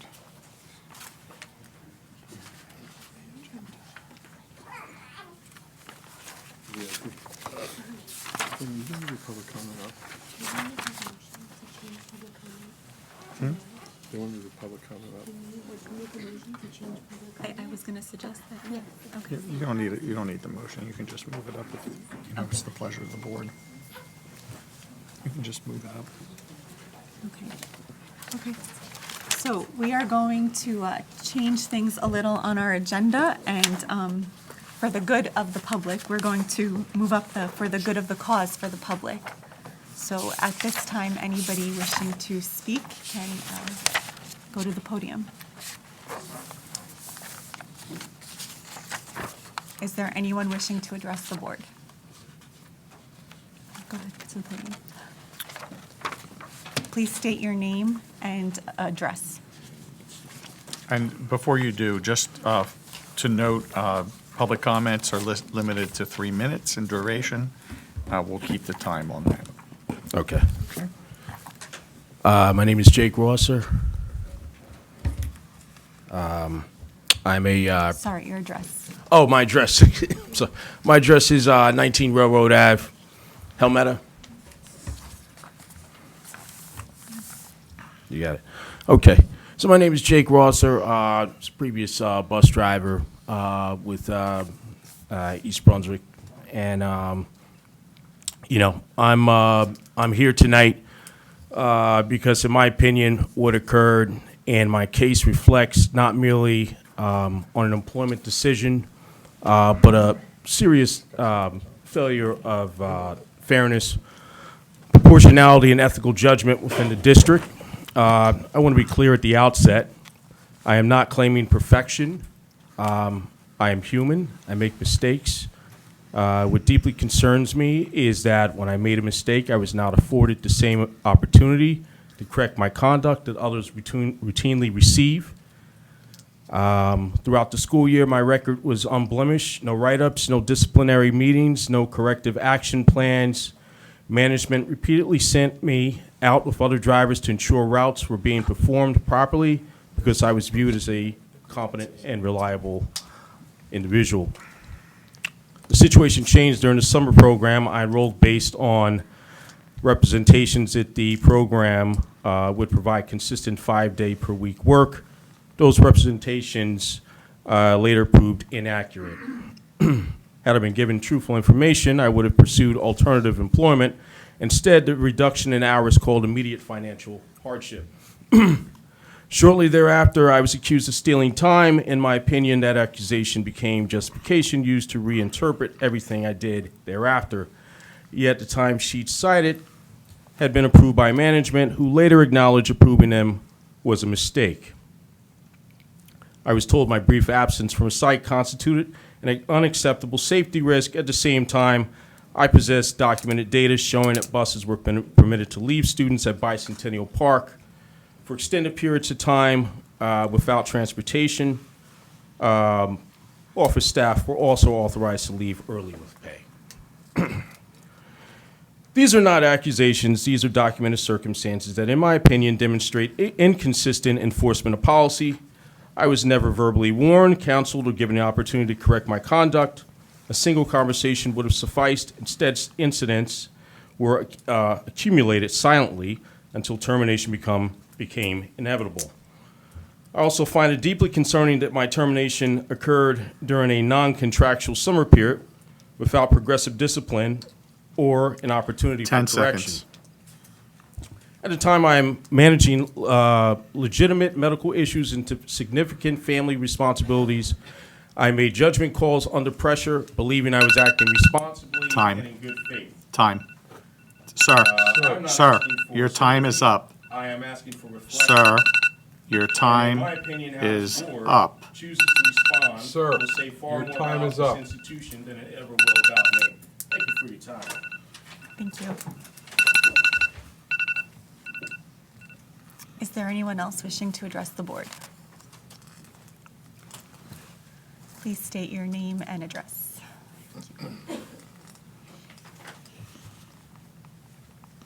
Hey, good evening. My name is Mohammed Rafi. I'm from Islamic Center of East Brunswick. My address is 250 Mady Avenue, Spotswood. So good evening, board members, superintendent, and the president, newly elected president and the vice president. Congratulations and welcome to the community here. On behalf of Islamic Center of East Brunswick, I would like to extend my warm welcome and congratulations to the entire board members who are newly elected, who are already the board members before. Your dedication to the education and the community engagement plays a vital part in shaping the future of our student and strengthening our school district. We would also like to express our heartfelt appreciation to the board members who took time to attend the meet and greet event in Islamic Center of East Brunswick. So this happened at the time of last year. There are a lot of issues came up. In fact, the team here, they met the entire community. They happened to listen what are their issues are. It was really nice to see, the team happened to gel up with the community members. As you might remember, during that event, members of our community, including parents and students, raised serious concerns related to bullying, harassment, safety, and inclusion in our schools. Those serious issues affect our children every day. We look forward to working with you all to help ensure that every student in East Brunswick feels safe, respected, and supported regardless of what background, what ethnicity, and what race it is. Also, just wanted to extend a small invite. January is the Muslim Heritage Month. So due to Muslim Heritage Month, we have a lot of activities planned. This Sunday, which is 11th of January, so we have an open house in Islamic Center of East Brunswick, which is from 2 to 4 p.m. So it's an open house. Anyone can come over there, ask any question related to Islam and what is all this about. We also have a major event which has been scheduled on 24th of January, which is in EBPL and the public library. So it's a whole day event. We have from 11 a.m. till 4 o'clock. So we have various booths, we have various culture, we have some heritage days and exhibits over there. So please feel free to join us over there. And again, once again, congratulations and Happy New Year all. Thank you. Thank you. Mr. Rafi. Is there any, Mr. Levitt? Yeah.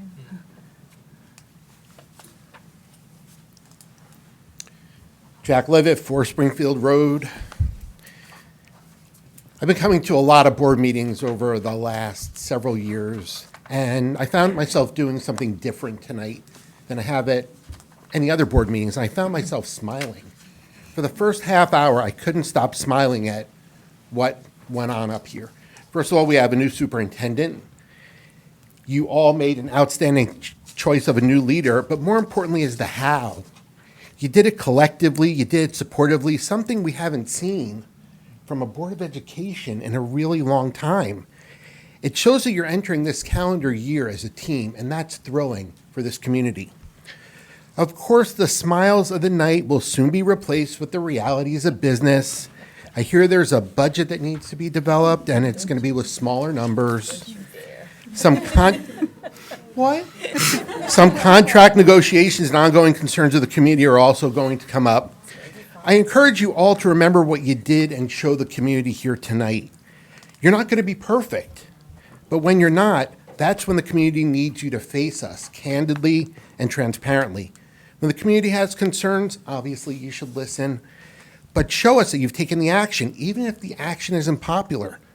But most of all, do it together. That's what's going to bring the community together. I'm looking forward to a great 2026. Thanks very much. Thank you, Mr. Levitt. Is there anyone else wishing to address the board this evening? Going once, going twice. Can I use this? Do you finally get to use this? Yes. Okay. We didn't even know this was up here, yeah. Okay, so we have a need for a closed session. Whereas the Board of Education must discuss matters which are not appropriate for discussion in a public meeting, and whereas these subjects are within the exceptions to the Open Public Meetings Act and are permitted to be discussed in closed session pursuant to NJSA 10-4-12B, and whereas the Board of Ed intends to discuss matters listed in the agenda.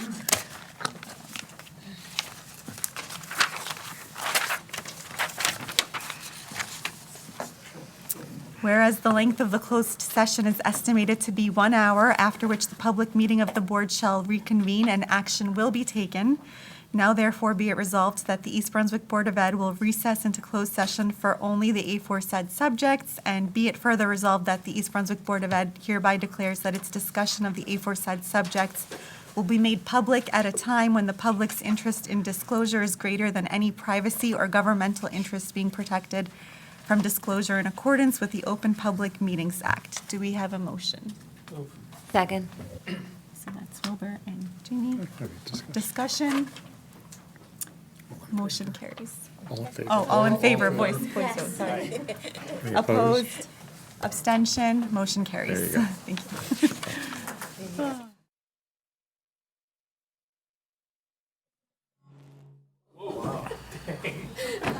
Joe, Welcome back, everyone. Sorry, technical glitch. Bernie has a button in his car. Okay. All right, so moving right on to our student representative couldn't be here tonight, so we're going to move right on to our superintendent's report. Good evening. Thank you for coming back. It's been an exciting evening. I want to first of all start off by congratulating Madam President, Dr. Tedious, yay, and the newly minted Vice President, Dr. Fan. I am excited to work with you both and the rest of the board. And I have to say, as a new superintendent, it was such a dream, honestly, and I feel good. I know we're going to do great things on behalf of our children. There's a lot that we need to get done, and I'm excited to do that with all of you. So, good evening, East Brunswick. The artwork on display in the boardroom this evening was created by students from East Brunswick High School. Right, isn't it good? Yeah. The art teachers of these talented students are Megan Buckley, Lisa Gumbas, Ashley Hananaya, Felix Martinez, Matilda Malto, Moru Mosari, and Jonathan Shalaba. Dr. Ed Bashir, as you know, is the principal. In December, East Brunswick High School proudly hosted the induction ceremony for the National Math Honor Society Mu Alpha Theta. This year's 53 inductees, look at them. They represent an elite group of juniors and seniors recognized for their exceptional scholarship and commitment to service. Beyond maintaining a distinguished record in advanced mathematics and general academics, these students have consistently demonstrated the initiative, reliability, and work ethic required to excel at a national level, and we are really proud of them. So during the month of December, isn't that cute? Hammarskjöld participated in the school-wide initiative to benefit the Live Like a Unicorn organization, hence all the unicorn outfits there. The Live Like a Unicorn organization was started by 8-year-old Liv, who was impacted by pediatric cancer.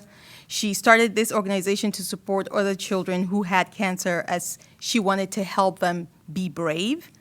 One thing that the Live Like a Unicorn organization does is distribute unicorn boxes to kids who might have long doctor's visits or maybe in the hospital for an extended period of time. The Hughes families donated so many amazing items to include in these boxes, and students also made unicorn cards during lunch. The initiative ended with staff and students dressing like unicorns. I bet you see a principal there and a vice principal there. I think it's really cute. It was a pleasure to welcome back the class of 2025 on December 23rd. I got to witness this. I was excited. I was a part of it. Our alumni returned to the high school to offer guidance on college applications and the freshman year experience. After a formal Q&A panel, which that was my favorite part, the kids answered they had such good questions and good insights, you know what to do from choosing a roommate to participating in all the things that you can the first week of school. It was very, very well done. The kids were very forthcoming, and you could hear a pin drop. Our students were so just engrossed in the experience. They moved into breakout sessions after the Q&A, and this was organized by, the breakout sessions were organized by academic major, giving seniors a chance to ask specific questions in a nice, small, intimate setting.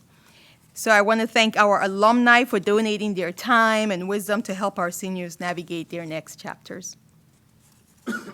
Our Early Learning Academy preschool students continue to experience meaningful and engaging learning opportunities across the district. This was, I believe, at Chittick Elementary preschool students joyfully said goodbye to 2025 and welcomed 2026 with a New Year celebration marking the transition with excitement. And at Irwin, in December, they explored the creative curriculum clothing unit. Students learned how clothing is made from thread to fabric to finished garments by examining different materials and discussing how clothing is created in everyday life. The unit culminated in a classroom fashion show where students proudly modeled colorful designs and celebrated one another's creativity. Yesterday, we had a great day of learning. It was my absolute pleasure. I believe I got to almost every group in maybe 4 or 5 different schools. Yesterday, our staff was engaged in a full day of professional development that was designed to strengthen instructional practices and enhance student learning. These professional development sessions were led by our administrators and teacher leaders. The sessions focused on best practices and collaborative learning. The first picture you see on the left side, I'm looking at the left, you're right, is our arts education department. I got to sit in on an AI presentation that they had. Was so cool, so cool. The other topics included literacy instruction, vertical alignment across grade levels, fostering student engagement, and implementing the latest assessment updates. In sports, girls basketball is off to a 7-1 start and won the Homedale Holiday Classic. And the freshman boys basketball won the Perth Amboy Holiday Tournament. The girls wrestling was invited to participate in the prestigious Beast of the East Wrestling Tournament in Delaware. Boys wrestling won their 4th straight Brunswick Brawl team tournament at North Brunswick High School. So, our senior, Cam Vick, we went viral. Did you all see this? Yes. He hit an incredible long-distance buzzer beater on December 23rd to put the Bears up 29-25 at the half. Those 3 points were a total game changer, helping the team fight through overtime to bring home the win. You have to see this shot to believe it, and I have a little nugget for you after that.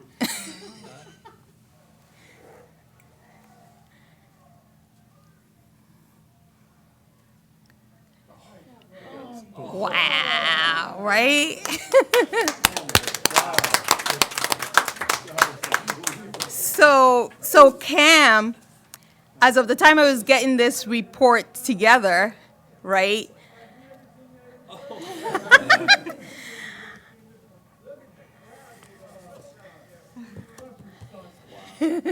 So good. It's just wild. So cool. So, look at it do that. Yeah. It was so good. So as of this afternoon, as I was preparing the report and, we're going through what I was going to share, I was told that Cam was 18 points away from hitting 1,000 points. And as we were here, he did. Isn't that cool? So cool, so cool. It is his year. So congratulations, Cam. We're so proud of you. Can't wait to see what you're going to do next. So over the next few weeks, as you know, I am excited. I'm going to be the host of a series of meet and greets at each of our 11 schools. I truly look forward. This is just to connect with our parents. I want to hear perspectives as we work together to support our school communities. There are 11 opportunities for a reason. We welcome everybody to everyone. If you can't make it to your own school community, come on to the next one or whichever one. I'm really excited. I know one day I have 2 back-to-back. I think I have Irwin first at 6 or something, and then I have Bound at 7:30. So, we're going because I really want to get us moving along here. We have a lot of work to do. Like I said, I'm so excited with this because January 22nd, I'm going to be presenting along with my board what our strategic goals will be for the coming year and really working on our next few years, the chapter of this district. I'm really excited, and this is an opportunity for everybody to come out and for us to just get the conversation going. So I hope to see you there. So just a reminder, Monday, January 19th, our schools will be closed in observance of Dr. Martin Luther King Day. Thank you. Thank you, Dr. Mammon. All right, so moving on, we need a motion to move Board of Education items 1 through 9. Move. Second. Oh, Dr. Falco, what's happening? Board of Education. Yeah.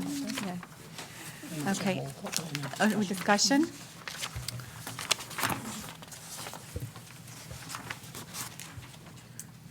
So should we, Okay. Page- Dr. Braun? Yes, page 12, bylaws and policies, first reading. Yes. Board committees. I was a little bit confused as why this decision was made to take the Finance Committee away from being a committee of the whole. Now, I understand that in past years that there had been just a regular Finance Committee, and that last year was the first year we did a committee of the whole, and I believe the date was March the 3rd. And it was traumatic as a new board member because we weren't prepared ahead of time. We were handed a list of a number of pages of, oh, okay, here are the cuts that you have to sift through and figure out which ones you want to do.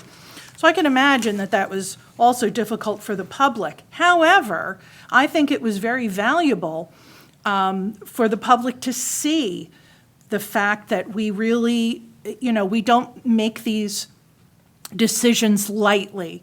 We really take care and to think about it. And the community has asked for more transparency. And I think having a finance committee of the whole will continue to work towards building that, better communication with the public. So, does anybody else want to say something? Go ahead. Okay. So my comment is also about number 2, and I know that I've had, some brief conversation with Dr. Mammon about it, but my experience on the board has been with both. And so my first year on the board, there was a finance committee, which included only a couple of people from the board. And then their decisions, or what they had narrowed it down to be their decisions, was then shared with the whole board. And we had people who were on the committee that were aware of what the cuts and the numbers would be, and people that were not on the committee who then had to process that separately. And the people who knew and made those decisions or were part of the early, all those finance committee meetings without the full board, they were more, I want to say, like mentally and emotionally prepared because they had been through those finance committees. Whereas somebody who was not part of those finance committee meetings, it was a lot to come in and you hear a number, but then when you hear the programs and the possible cuts associated with it, it's like a real shock to try to manage. And then very quickly you have to go out and vote on a temporary budget. And so I also understand the concerns from last year and doing it as a board of the whole because it is traumatic and it's a lot. And we sat up here and were given a paper and we had no idea what was going to be on that paper until we got here. And so I understand both ways. I think what we need to do is tweak the process from last year to make it a little more cohesive, where we're not thrown into that and we have some preparation and some idea of what the expectation at least is, and some preparedness so we can look at it and prepare ourselves for the questions that we want to ask. That way we sit up here and get those answers So that is my perspective as somebody who's been in both. But, ultimately, like, this is why I welcome these decisions, because I want to hear what everybody on the board has to say. Thank you. Yes, Dr. just a Ferraro. quick comment, Lori, and I agree with you. I think there were two areas that I had concern with last year. One was that the public had no idea what we were talking about, and that has to be more effective. And second of all, which I think Ms. Herrick really brought up really well, was that we need this information ahead of time so that we can prepare and then, of course, have the public be more aware of what we're talking about. If we can possibly do that, I think the process would be very transparent and would benefit everyone. Thank you. Ms. Cibola? So as someone who was sitting over there last year for that budget, I can say 100%. I've sat through the meetings where you guys had committees, and I've sat through the meetings where you guys did it as a committee of the whole. And while two things could be true at the same time, one, it could have been done better, and two, it's better to have all 9 people's opinions when it's coming to the budget. I do agree that the committee should be a committee of the whole. I do like your suggestion of perhaps giving us the information a little bit ahead of time. I don't know if that's allowed, so maybe you guys can clarify that.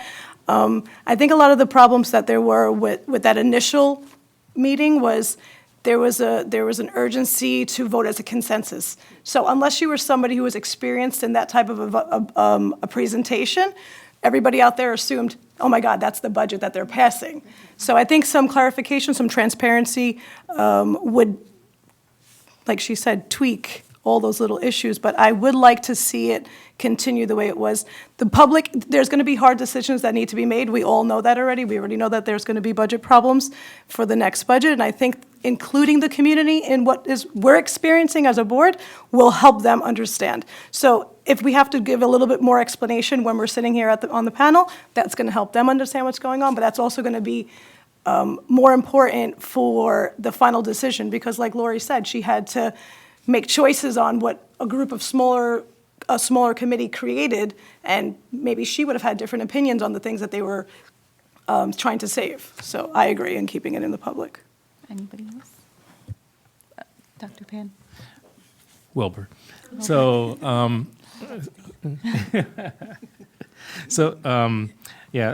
not going to reiterate all the points that have already been made.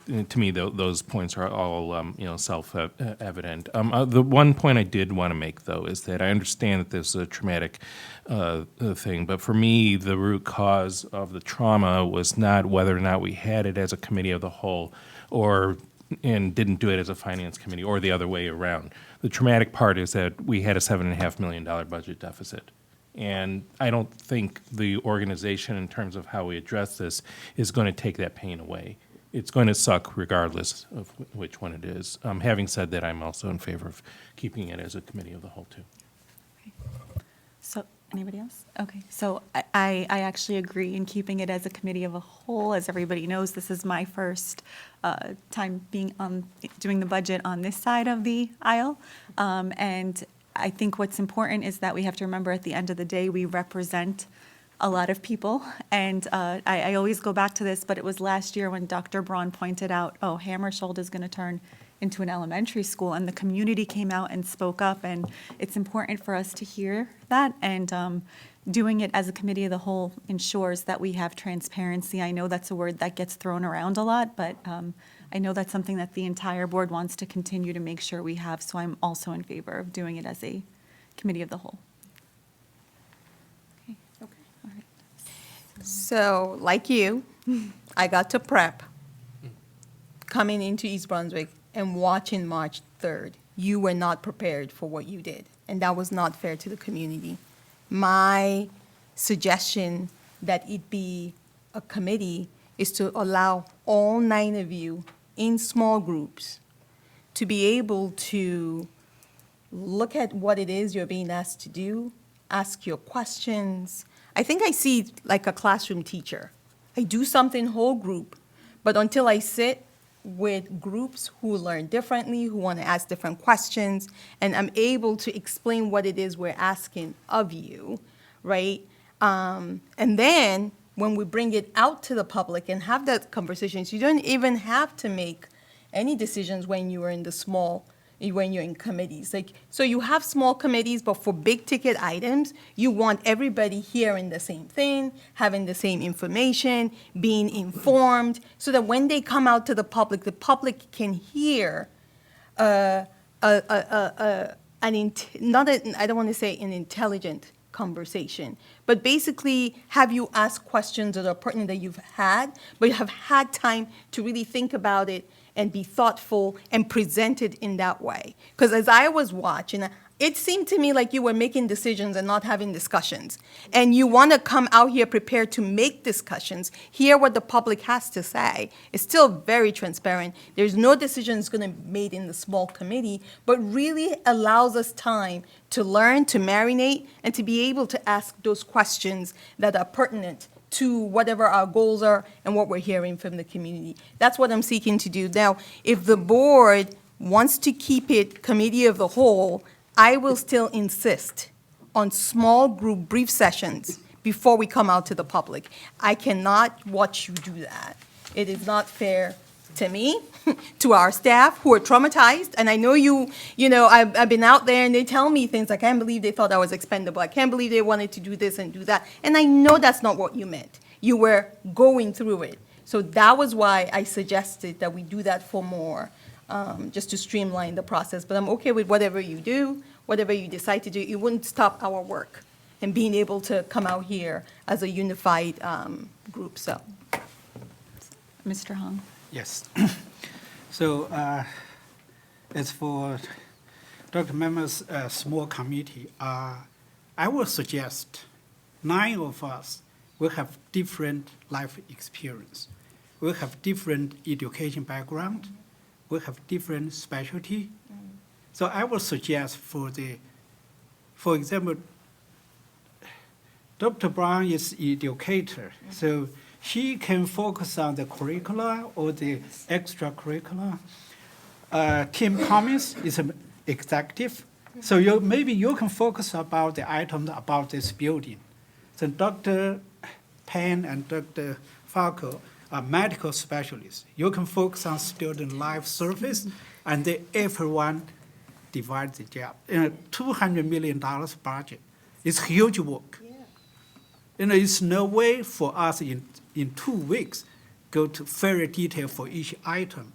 So if Dr. Member suggests, if we can break up the small committee, and then everyone can focus on the field which you are specialized, and to make better decision. And if I may, starting in February, we will have a standing conversation about the budget with the public, where we are, what we've learned, what we're thinking, what we know, what we don't know, what we're waiting for, and putting it out there up until when we have to make a vote. Like, if you do that, and then, if we do that, then we're not only getting to sit with it, but we're educating ourselves, and it's helping us think, because we all don't know what we're going to do. I'm hoping it's flat. I really am hoping it's flat. I know that we're already working on the budget, right? We're working on the budget. My team and I, we went almost, 60 budget managers we met with the week before we went on. It was like a marathon here. I'm just going through line by line. So I know what we're thinking about, what we're doing. But the time that we've had to go see it, think about it, come back, that is valuable for us to do. And as we're going through that, we can be sharing with the public, this is where we are, this is what we learned. I want an opportunity to be able for us to do some facilities walkthrough, with all of you. I want you to see what I'm seeing. And so when we come here, we're coming here from a place of knowledge, and people can see that. And we're unified in the voice and what we're talking about and grappling with. We're not going to be happy either way, to your point. And Dr. Pan, yeah, it is, all right, Wilbur. But I just want us to, to know more, be able to be better informed. But however we decide to do it, I think it's going to be important to do the small time groups together before we come out here and. Ms. Harris. Does our bylaws, do we have to change it to, we can do the small groups and keep our committee You can of a whole, absolutely- right? You can absolutely Okay. keep the committee. You can absolutely keep the committee of the whole. It's really, I think what Dr. Maman It's okay. Sam- Mam and salmon. Mam Mam and salmon. Mam and salmon. Is suggesting, makes sense, is you have the right to meet as ad hoc committees with 4 or less members. So you guys could break it up, you could have, you know, the president and/or vice president serving as the ex officio member, so that you have 2 kind of constant people that are going to the different committees. And then when you can come back after you guys have all done it, then you can have a discussion as a committee of the whole in the public, when you're better informed of the different components of it. Because some of this stuff is, frankly, you can't do anything about it. I mean, you know, your health benefits, can't do anything about that. The cost of energy, you can't do anything about that. But there's certain things that, like I remember last year, Ms. Braun, you were talking about like the orchestra and the strings and things like that. You got into the granular. That might be better to have those discussions, and then you guys can do it. I think it would be probably pretty important, though, just so that it's not isolated groups, that you'd have the president and/or vice president at those meetings, so that then the president and vice president, when you're meeting as a committee whole, can share the different thoughts that were communicated. So that it requires no change in your bylaws whatsoever. You can keep the committee of the whole, but you can do it when you're better prepared to have kind of a more granular discussion on the areas that you can really kind of, you know, take a scalpel to as opposed to a mallet. And just in fairness to this current board, I will say that we kind of already do that on our own anyway. So this is just, I guess, formalizing that process, but it's a different board from the last budget, so this wouldn't be new for us. And I think that's why we were opposed to putting it back into committees and keeping it as a committee of the whole, because we don't come in here unprepared for the most part. We walk in and we've already had our conversations not in quorum. Okay. So when you take the vote, you're going to vote on 1 through 9, but if you're a no on number 2, when I voice or roll call, just say yes, except for no on 2. Okay? Make sense? Unless there's other questions. Dr. Braun? Yes, did we get the minutes? Yeah. Yes. Ele- They were Electronically. emailed. Electronically. There's an email. The open session minutes were all emailed, the closed sessions, no. Okay, so, and that's what the motion is, to approve the open session minutes. Not closed? Correct. And by the way, you can vote on minutes even if you weren't in attendance, because if you've reviewed them, you can vote yes even if you were not in attendance at it. I would suggest that if you're a brand new board member and you weren't here last year, you might want to abstain on the minutes. Okay, because some of them say open and closed session, so So that's why. please note that it will just, you're voting on the open, the closed session, we're not there. Got it, okay. Anybody else? Dr. Pan, sorry. Wilbur, Thank you. sorry. Wilbur. One quick question on number 9. It looks like this one, we're deleting 2 positions and replacing them with 2 positions. In the Friday memo, there was mention of deleting 3 positions and replacing with 2 positions. Just want to clarify that? Would you like me, okay. So these were abolishing the 2 job descriptions. Individual people have those job descriptions. The other position that would be impacted, there's multiple in the district, so we wouldn't abolish that job description because it's still applicable. Okay?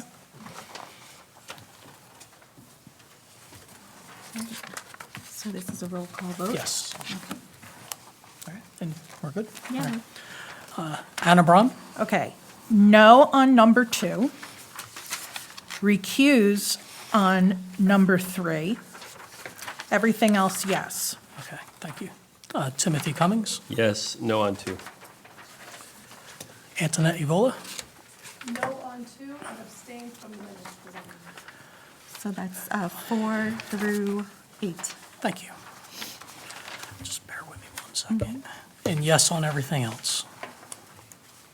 And yes on the other items. So Said no on Okay, two. yes, and no on 2, yes. Jamie Falco, Yes to everything. Louis Figueroa, Yes, no to 2. Lori Herrick, Yes, but no to 2. Lee Woo Hung, Abstention for 2 and 8. Yes to highly reason. Yes, everything else, Lewa? Yes. you can ask, or do you want to ask? Abstentions are allowed for. Yeah. Okay. Wilbur Pan, Yes to everything except for number 2, which is no. Mary Ann Tenios, No to 2, yes to everything else.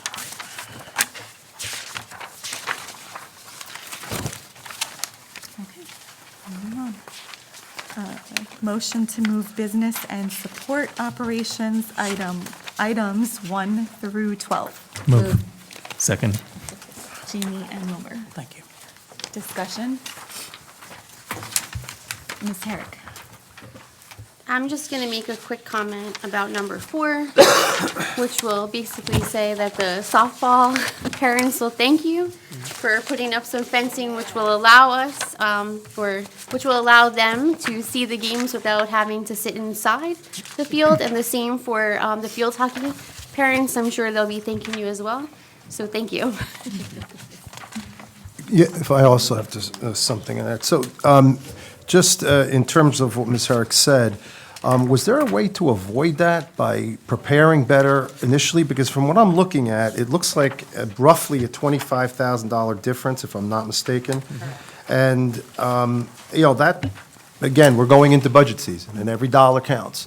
So for me to see a change order on something that I thought we had everyone's, sign off on, whether it be the coaches, the athletic director, someone, to not be able to see through the fence, that to me seems, I just can't believe we're talking about that, to the tune of $25,000. So I guess my question is, what's done here is done, but how do we avoid this as we move forward? And we have fields, we have buildings that need to be, addressed. How do we stop spending money, when we don't have to? This is something I really think we could have avoided. Joe? So, It's fine. I mean, I can't speak to exactly, right? I can only tell you that diversity of thought matters when you have perspectives of different people looking at things different from different, through different lenses, and it's unfortunate, right? It's unfortunate. I can only tell you that moving forward, we will not do that. So sorry. if I can add one thing, the fence that's being taken down, we are going to retain and repurpose, so it's not, totally wasted. I think during the design phase, when it was designed, the security aspect of keeping people off the fence, climbing it, when people are climbing it, it collapses the fence. So I think that was made the priority, and instead of the viewing, I was, not that I'm removing myself from anything, but I was not part of the design piece. But I concur with what Dr. Mammon said. So my real concern here is that moving forward, because I think what we're all saying is, we messed up here. How do we, moving forward, I just want to make sure that we're looking at this and we're getting the right people in to see it, and that would include whether it be staff, athletic director, principal, to get everyone's, view on this, because obviously we didn't do that. At some level, we say, you're saying the security, part of it, and I get that. However, this is something that we need to avoid in the future. So if I can give you a real life example, the next, the lower turf and some fencing is going to be replaced. That's on tap. That was scheduled, budgeted. And we've already had some preliminary conversations to ensure, what areas are being impacted. If some of the baseball fencing, so are we talking to the baseball coach? Are we talking to the athletic director? you. Are we talking to the high school? As a parent, sports parent, I can understand why parents are upset. And then So can I. and as the finance part, being upset about the finance piece. Yeah. So life lesson learned the hard way, and we have to ensure that it doesn't happen again. Okay, thank you. So, And sometimes this change order could go up and sometimes going down. Yeah, this is the, it's a very common norm for the construction industry. It's not always up, sometimes it's going down. I remember so many times it's going down on this agenda. Sorry. I will say that when the field was just about done and we toured it, the focus was on that fencing and safety and security. And so at the time, you look at, like, I don't design or think, right? I would think that the company who helped us come up with those plans, as well as the people who had input, would think about those things. But I was like, okay, until, like, honestly, I went to a game and I sat on the bleachers and you get so dizzy trying to look through the little holes. And parents would tell me, and I'd be like, oh, I don't know. Like, can you see? Can you not? And then I would go, and I'm like, yeah, okay. Like, I can't see, and I understand why they're bringing their own chairs and moving to other places. And then this past year, we started to let them be on the field, which then I was on the field, and I was like, it's dangerous on the field. I played field hockey. I don't want to get hit with a field hockey ball. So I can appreciate this, and I know the parents will too. But I also agree, like, I think we have to leverage, the people that are specialists in this area. And if, obviously, security and safety is a concern, but how do we do both? And how do we making sure that we're covering both when we go forward? Because we have a lot of projects that are going to be coming up, and we know that money is a concern. So, yeah. I'd just like to say something, and I don't know if this is going to be unethical, but if this company didn't suggest a different way to protect the students, maybe we shouldn't use that company again. Because that should have been something that comes from a company who's putting up fencing for, did I break a rule? We don't know. I'm sorry, duly noted, and Okay. it will be I'm shutting the under mic. consideration going In forward. fairness to Dr. Mammon and Mr. Crutchfield, they were not here when these decisions were made. I was here, but I wasn't, You weren't that's the not my decision area, maker. Yes, right? Yes, So, that's what I meant. We will do better. yes. I wasn't here either, but but it actually does occur to me that there may be just competing priorities here, right? Because believe it or not, I kind of remember this discussion from friends. And we're not a sports family, but I remember this thing coming up, and I do recall someone saying that one of the benefits of this fence was that the field hockey players could go and do their thing without worrying too much about people, peeking in on them. And then, so that's one priority. And then if the other priority is being able to watch a game, now you have two competing priorities, and you got to kind of pick which one it is. So I agree, we have to do better. But I can actually conceive how this was a bunch of reasonable choices that wound up with this as well. So.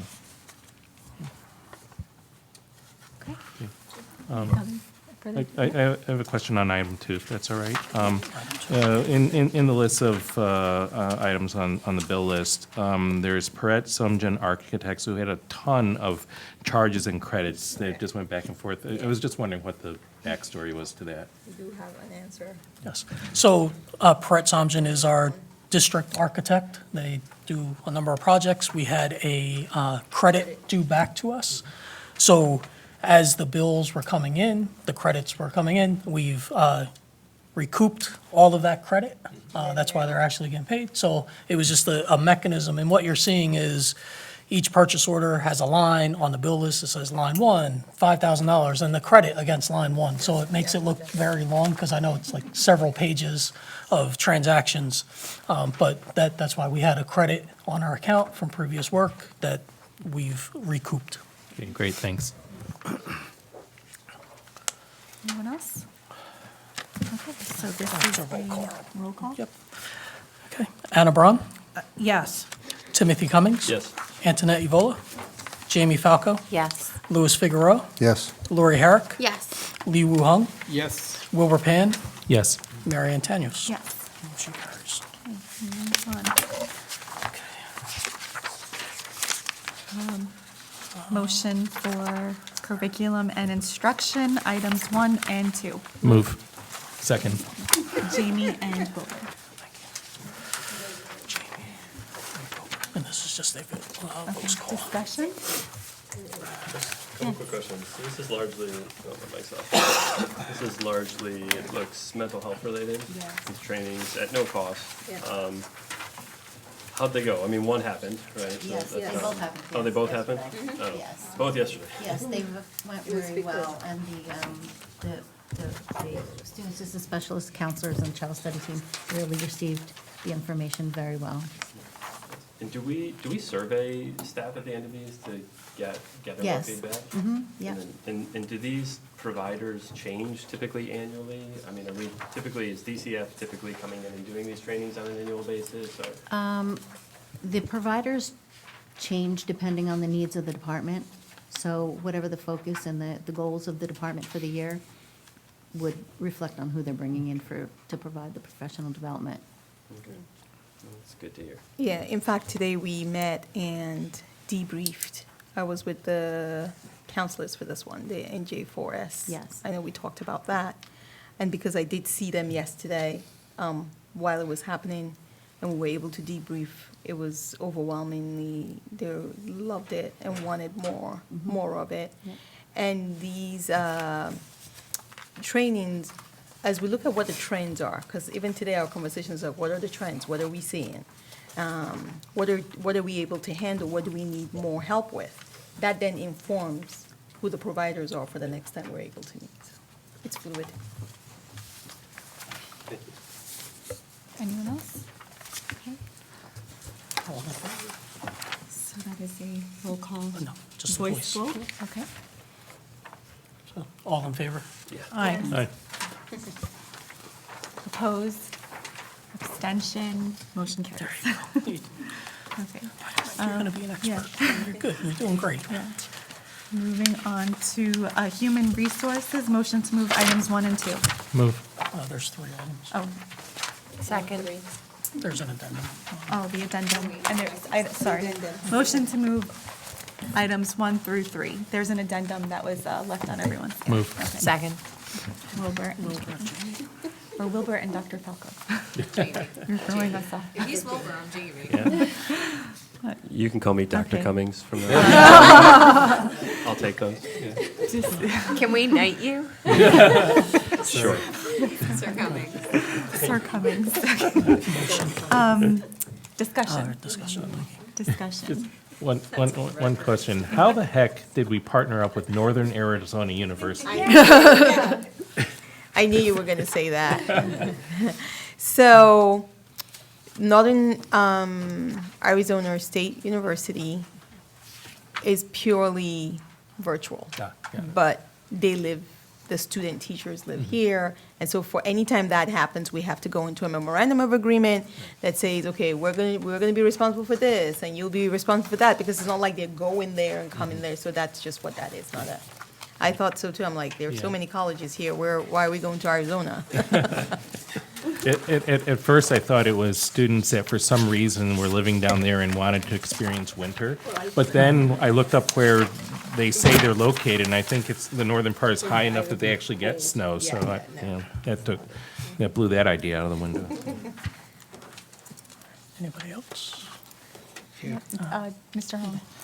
So on the item number 2, there's a ice hockey assistant coaching the stipend. For that, I remember many years ago, the parents came to this board, not this board, I'm the only one left over. Came to the board asking for the former hockey team. They promised that they found everything, including the equipment, the coaching, and the everything. So I just asking why this is stipend, and please explain why there's a stipend for this position. Page number So, 7. all right, per the contract, because all the coaches fall under the EBA contract, so we pay, they're still our employee, and then we charge the players, each player, a per player amount to reimburse to make the district whole for all expenses. So you mean actually the parents are still paying for this position? Yes. The parents pay for, just like when it was originally approved, I think this is year 3 or 4, it might be year 4, that we're doing this, and it's been set up that way. They pay for ice hockey. What we do, we develop a budget. We say, based off of what we expect to spend for security, trainer, uniform, whatever the case may be, all-inclusive. We expect 22 players, it's going to be X number of dollars, and then when we get at the end of the year, we take the actual expenses, and each year we've given money back. So we're not overcharging, we're not making money, the district is breaking even. So that original agreement is still intact with the ice hockey. And just so the board is aware, dance is also set up the same way. Okay. I know the answer, so I just want to tell the new board members. Right. Thank you. You could have just told us. He has the authority. Why not? Ask Sir Cummings. Sir Cummings, anything? Okay. So this is a voice. Roll call. Roll call vote. Anna Brown? Yes. Timothy Cummings? Yes. Antoinette Evola? Yes, and Lee, I already knew, even though I wasn't here. Jamie Falco? Yes. Louis Figueroa? Yes. Lori Herrick? Yes. Lee Woo Hung? Yes. Wilbur Pan? Yes. Mary Ann Tanius? Yes. So moving on to special education and student services, items 1 through 5. Motion to move. Move. Second. Discussion. Dr. Wilbur. So items 1 and 2 are for a first grade student and a second grade student. Why is there why is there such a difference in the tuition? Because for the first grader it's 11,300 some, and for the second grader it's 18,900 some, which is like a 60+% increase. I was just curious why.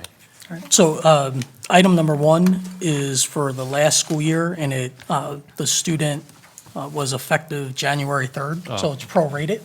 And then this current year is for the full year. Got it, missed that, thanks. Yep. One other thing in this section, and appreciate the monthly school reports, but just to expand off of what I had asked at the last meeting, should we have a responsible party for some of these reports? Because just as part of my day job, if I see a report and it says that a bunch of things were done, such as fire drills, and there's a part of that report would have the person that's attesting that those things actually happened. That would be me. Yeah.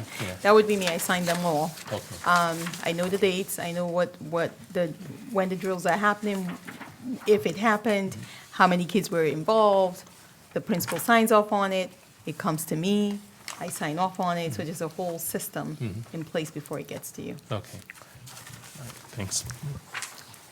Mr. Hall. So for the item number 5, special education student service, there is a general law practice. So we have 11 schools. Why Bang and Warnsdorf are now listed?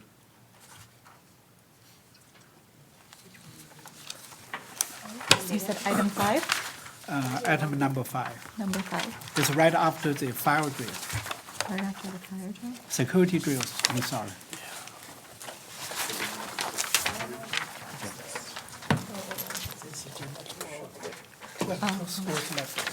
Dr. Madden, I think Nicole might be.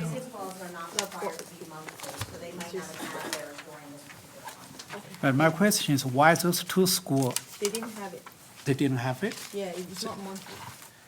And then, then my next question is, you did the 9 schools, and there's 2, does that mean there's 2 schools do not need this kind of No, they'll training do it at different time. at different time? Yeah. Okay. They might have done it already at the end of October, October, or or- they did it at the very beginning of December, but they're all spread out, but they don't have to do it every month. It just happens that all of those 9 did it. So you happened all 9 in November. Okay, that hopefully makes sense. Any other discussion? All right. All right, so this is a roll call vote. Anna Braun, Yes. Timothy Cummings, Yes. Antoinette Evola, Jamie Falco, Yes. Louis Figueroa, Yes. Lori Herrick, Yes. Lee Woo Hung, Yes. Wilbur Pan, Yes. Mary Ann Tanius. Yes. Moving on to committee reports, information items, and for the good of the cause for the board. I guess we can start, since Antoinette is new, we'll start with Dr. Vaughn. Yes, I was just going to, wanted to commend the music department. They're in the middle of their winter concert season. And so I had the pleasure of going to the band and orchestra concerts at Hughes, Churchill, and the high school. And I have to say, because I taught at Hammersholt for a couple of decades, that it was amazing to see, I think there were 300 little violin, viola, and cello and bass players. 300 of them. And they filled the entire stage. And the crazy thing was, there was no parking. I drove around 20 minutes, couldn't find a place to park. I get in, the place is packed out. This is an upper elementary school. And the fact that there were no seats. In fact, there was not even room for standing room. I was standing out in the hallway. And I was practically crying like some kind of crazed grandmother. I was so proud. Look at those kids. Because I couldn't help but think, we almost lost them we almost lost that. Yeah, it was that close. It was really good. I was there. Yep. For 5, 6, and to Anna's point, there were over 300 like fifth graders, and then the sixth graders came on. But what was amazing was they'd not been practicing together, but yet when they came together, testament to what our teachers do, they sounded fabulous. I stood too. I had no seat. Yeah. I just want you to know. No. I stood in the corner, Yeah. which was fine, but I really enjoyed it. It was really great. It was amazing. Yeah, so I just wanted to pass those congratulations on, and I will be at all of the upcoming chorus concerts beginning next week. Lori. So I will continue your music caveat, and I will say that I just want to remind everybody that the East Brunswick Symphony Orchestra, their strings, along with the Churchill Junior High School Honors Orchestra, will be performing in the Winter Serenade, which is January 18th at 3 p.m. at Temple B'nai Shalom. You can check out the East Brunswick Symphony Orchestra website to get your tickets. It's going to be great. The symphony orchestra has been amazing, and I love when the kids play with them, and I love it when it's kind of like this, because if you were at the Trinity Church one, you're like right in part of the orchestra, and you can feel it. And I love that, and so I'm really looking forward to this, and so definitely try to get there, and that's it. And just to tag on that, the fact that our kids, our junior high school kids, are going to be playing with professionals. Yeah. Because the East Brunswick Symphony, these are legit professionals. Yeah. And so what an opportunity for our kids to get to experience that. But how good are we that our kids can keep up with a professional orchestra? Just throwing that out there, because I used to teach at Churchill too. That's awesome. That's great stuff. Real quick shout out to the Sustainability Task Force. Brought a flyer with me. On January 25th, I was with this group earlier this week for a meeting. On January 25th, which is a Sunday from 1 to 4, I would encourage all members of the community or outside of the community to head to the Repair Cafe. I don't know if anybody has done that before, but essentially what they do is they have experts there who are skilled in fixing things. So rather than throw it in a landfill or recycle it, try to keep it intact.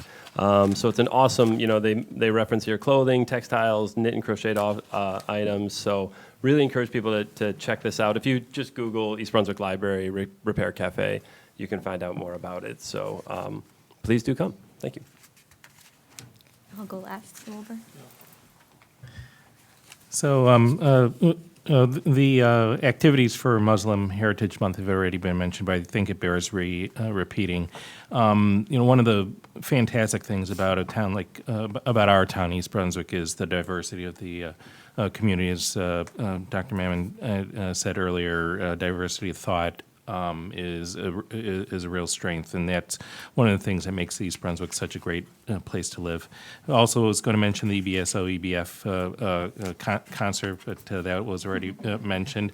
I will note, however, two things regarding the music things. So number one, I've had the pleasure over the years of seeing our students playing music with professional musicians on multiple occasions across different programs, and that is something. I remember one year our chamber orchestra here. My kid was in it, so full disclosure.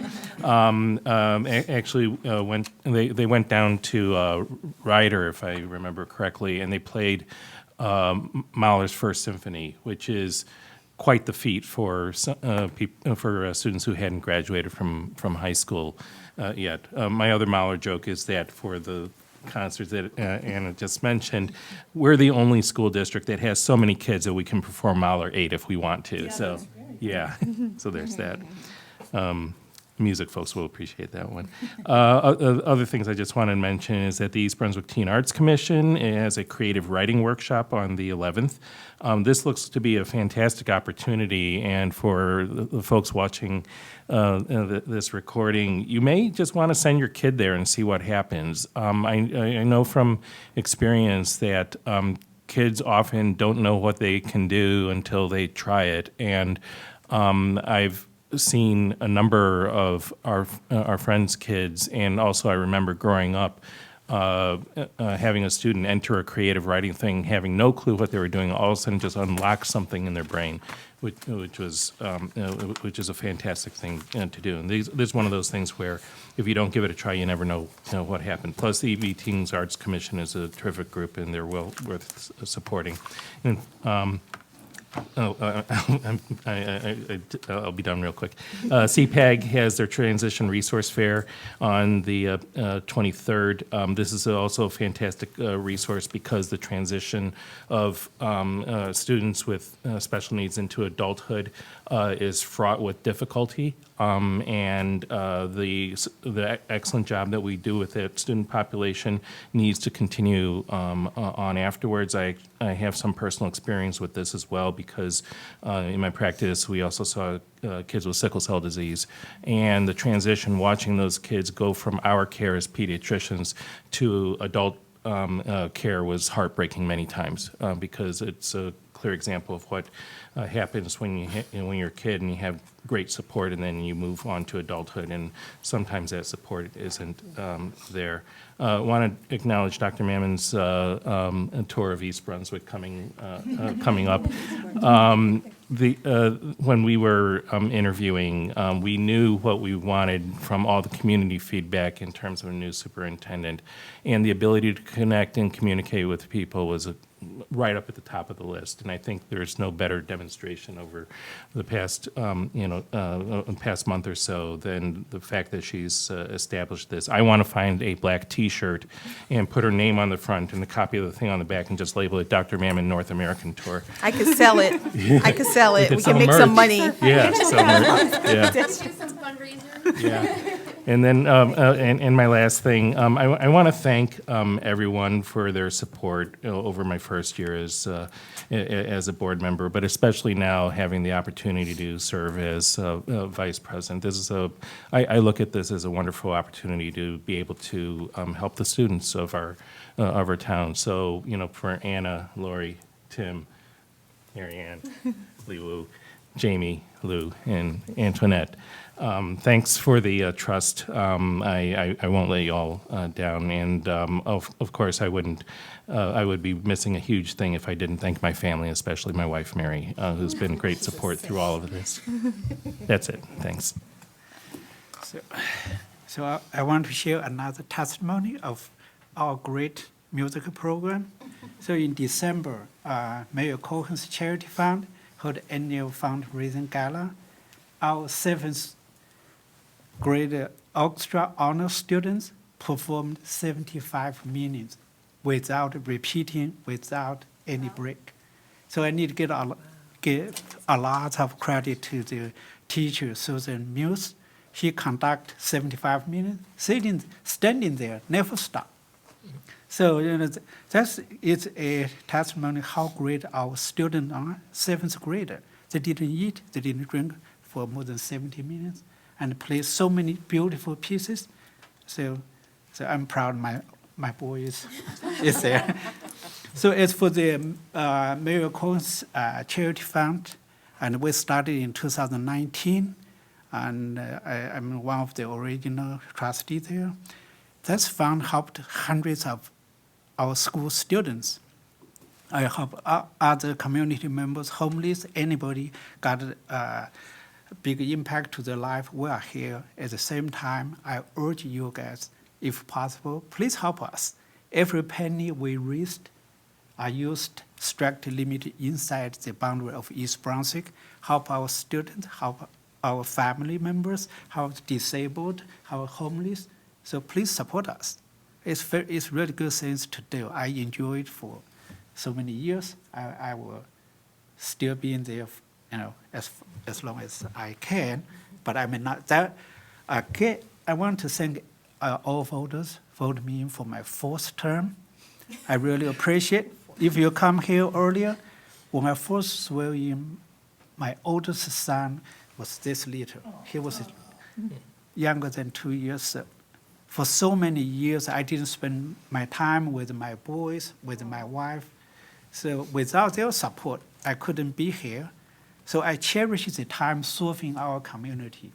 Every vote I cast is for the best interest of our community. I never thought about my children, and I want to thank every voter who voted me in, and thank you very much for your trust. I will do my best to serve our entire community, especially our students, and I will do my best, and I will not let you down. I will keep doing the right things, and I will be very happy with you, the Green Board members.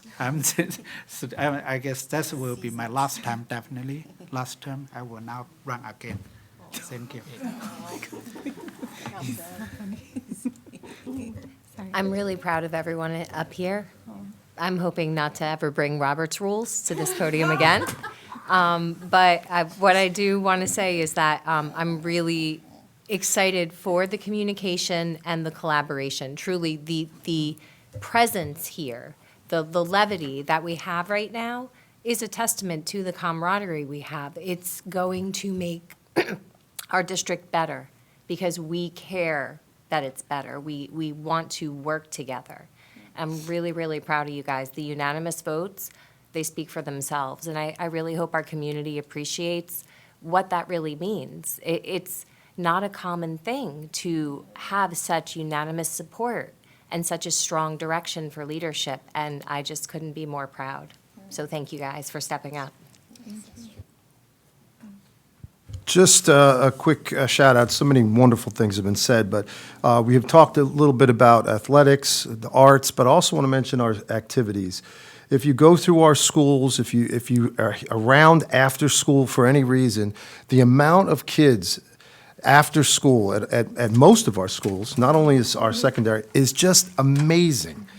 That's a testament to our staff, to our families, to our kids, of course. So just a shout out to them because of all the time and effort they put into that, and really that helps to shape their experiences. So many of us, we're in high school, we did those extra things that shaped our lives moving forward. So that's something that we really provide here, and it's just outstanding. When you go out at the school, at any time, it seems like every night there's cars in the parking lot and there's kids and people are happy and they're doing things and they're in after school activities, and of course the arts, as you mentioned, 300 kids. Oh my goodness, that's just amazing. And that's a testament to what this district sees as a focus and something that we really feel important, and it's appreciated, and it really is. I also want a quick shout out to Mary Ann and to Wilbur. Thank you for your leadership and for accepting those roles, and you have all of us here that will be supportive, and we're happy to help Dr. Mammon and her team move forward in this district, so thank you. First, I want to say thank you to all of you for tonight.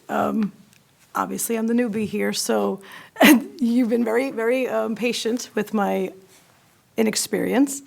It wasn't long ago that I was like Allegra, sitting there waiting until the last drop, so I'm trying not to go too long because I know you guys want to get home. But it's important to know that they're sitting here, but tomorrow at 12 o'clock, people are going to be watching this because the community cares about what's coming up. And I feel very confident that this budget cycle will be more organized, thanks to Dr. Maman. And again, the hard decisions will have to be made, but it will be in the best interest of the students, and that's exactly why I'm here. So again, thank you for everyone who voted for me and put that trust in me. My voice is always going to be what's best for the community and not what's best for me. I have children in the school, so I have a firsthand experience as a parent also. I pay taxes here, so I have firsthand experience as a taxpayer.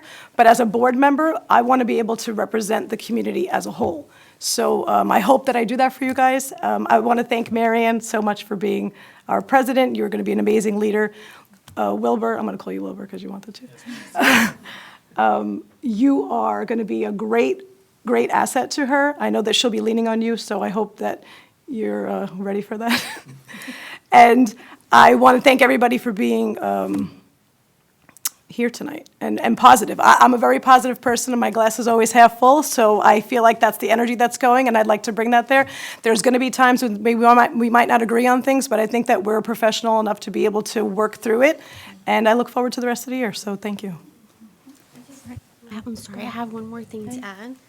So, as we know, Mr. Giuliani is leaving us in February. I don't have an exact date, but I'd just like to welcome Mr. Crotchfeld as our new BA. So, thank you. Thank you, and I appreciate you guys believing in me and, appointing me. Thank you. Okay, I guess that leaves me. So, just to add to the music, incredible. My niece is in the orchestra also, and to go watch her play, I was like, who needs to go see Andrea Bocelli when you can go to the JM Pack on any given night? Yeah. The other thing is we do have, I don't know if this was mentioned, but we have a parent university on Monday. If you haven't been, they are incredible. George Scott is phenomenal, and then there was something that happened in the district last year, and he just stepped up. So not in the schools, to families in the district, and he gives his phone number and says, call me, reach out to me. So he's great. If you haven't gone to see him yet, it's free. Come out to the Parent University. Last but not least, I am so incredibly humbled by what happened here tonight. Sir Cummings, that speech was, made me very emotional. I was very overwhelmed. Thank you for having so much faith in me. Thank you, everyone, for having so much faith in me. I truly don't deserve that kind of love and admiration. Oh, class of 2001, yes. But I've been on this board for a few months now, and when I walked in here tonight, the energy was just so different. I loved it. I loved that we disagreed on things because it was so nice, that agenda item 2 for the, I was like, okay, we're having a conversation and we're not all going to agree, and that's okay. And I'm so excited to work all together, and I know we won't always see eye to eye. The public doesn't always get to see that, but sometimes we don't, and that's okay because look at what happens in the end. And everybody up here is an asset and brings so much value to the table. And what Li Wu said earlier about everybody has their fortes, they really do. From a professional standpoint, from a personality standpoint, everybody's got their thing, and I'm blessed and privileged to sit amongst you. You really are like the heart of East Brunswick and what makes this town so great. So thank you for trusting in me, and I hope you will hold me accountable. I know you will hold me accountable. Jamie's got the Roberts rules just in case. And Wilbur, I am looking forward to working with you also. And I do believe we need to make some changes in that this is going to be everything of the whole. It's, the board president is just the first amongst equals. So we are all equals here. That is my belief. That has always been and will always be. And Dr. Mammon, I would be amiss to say that any of this would be possible without you. I think that your energy obviously changed us from day one. And I'm grateful for everything that you are already bringing to the table. Thank you. Thank you. All right. And forgive me as I learn how to do this agenda because have I? Okay. Allegra, have I done great? So, We have a yeah, need for another closed it was session. unexpected, so I, didn't prepare myself. So now. We have a need for another closed session. Okay, so, yes, where is that? Okay, so we actually have a need for another closed session. Whereas the Board of Education must discuss matters which are not appropriate for discussion in a public meeting, and whereas these subjects are within the exceptions of the Open Public Meetings Act and are permitted to be discussed in closed session pursuant to NJSA 10-4-12B, and whereas the Board of Education intends to discuss matters as listed in the agenda, whereas the length of the closed session is estimated to be 1 hour, after which the public meeting of the board shall reconvene and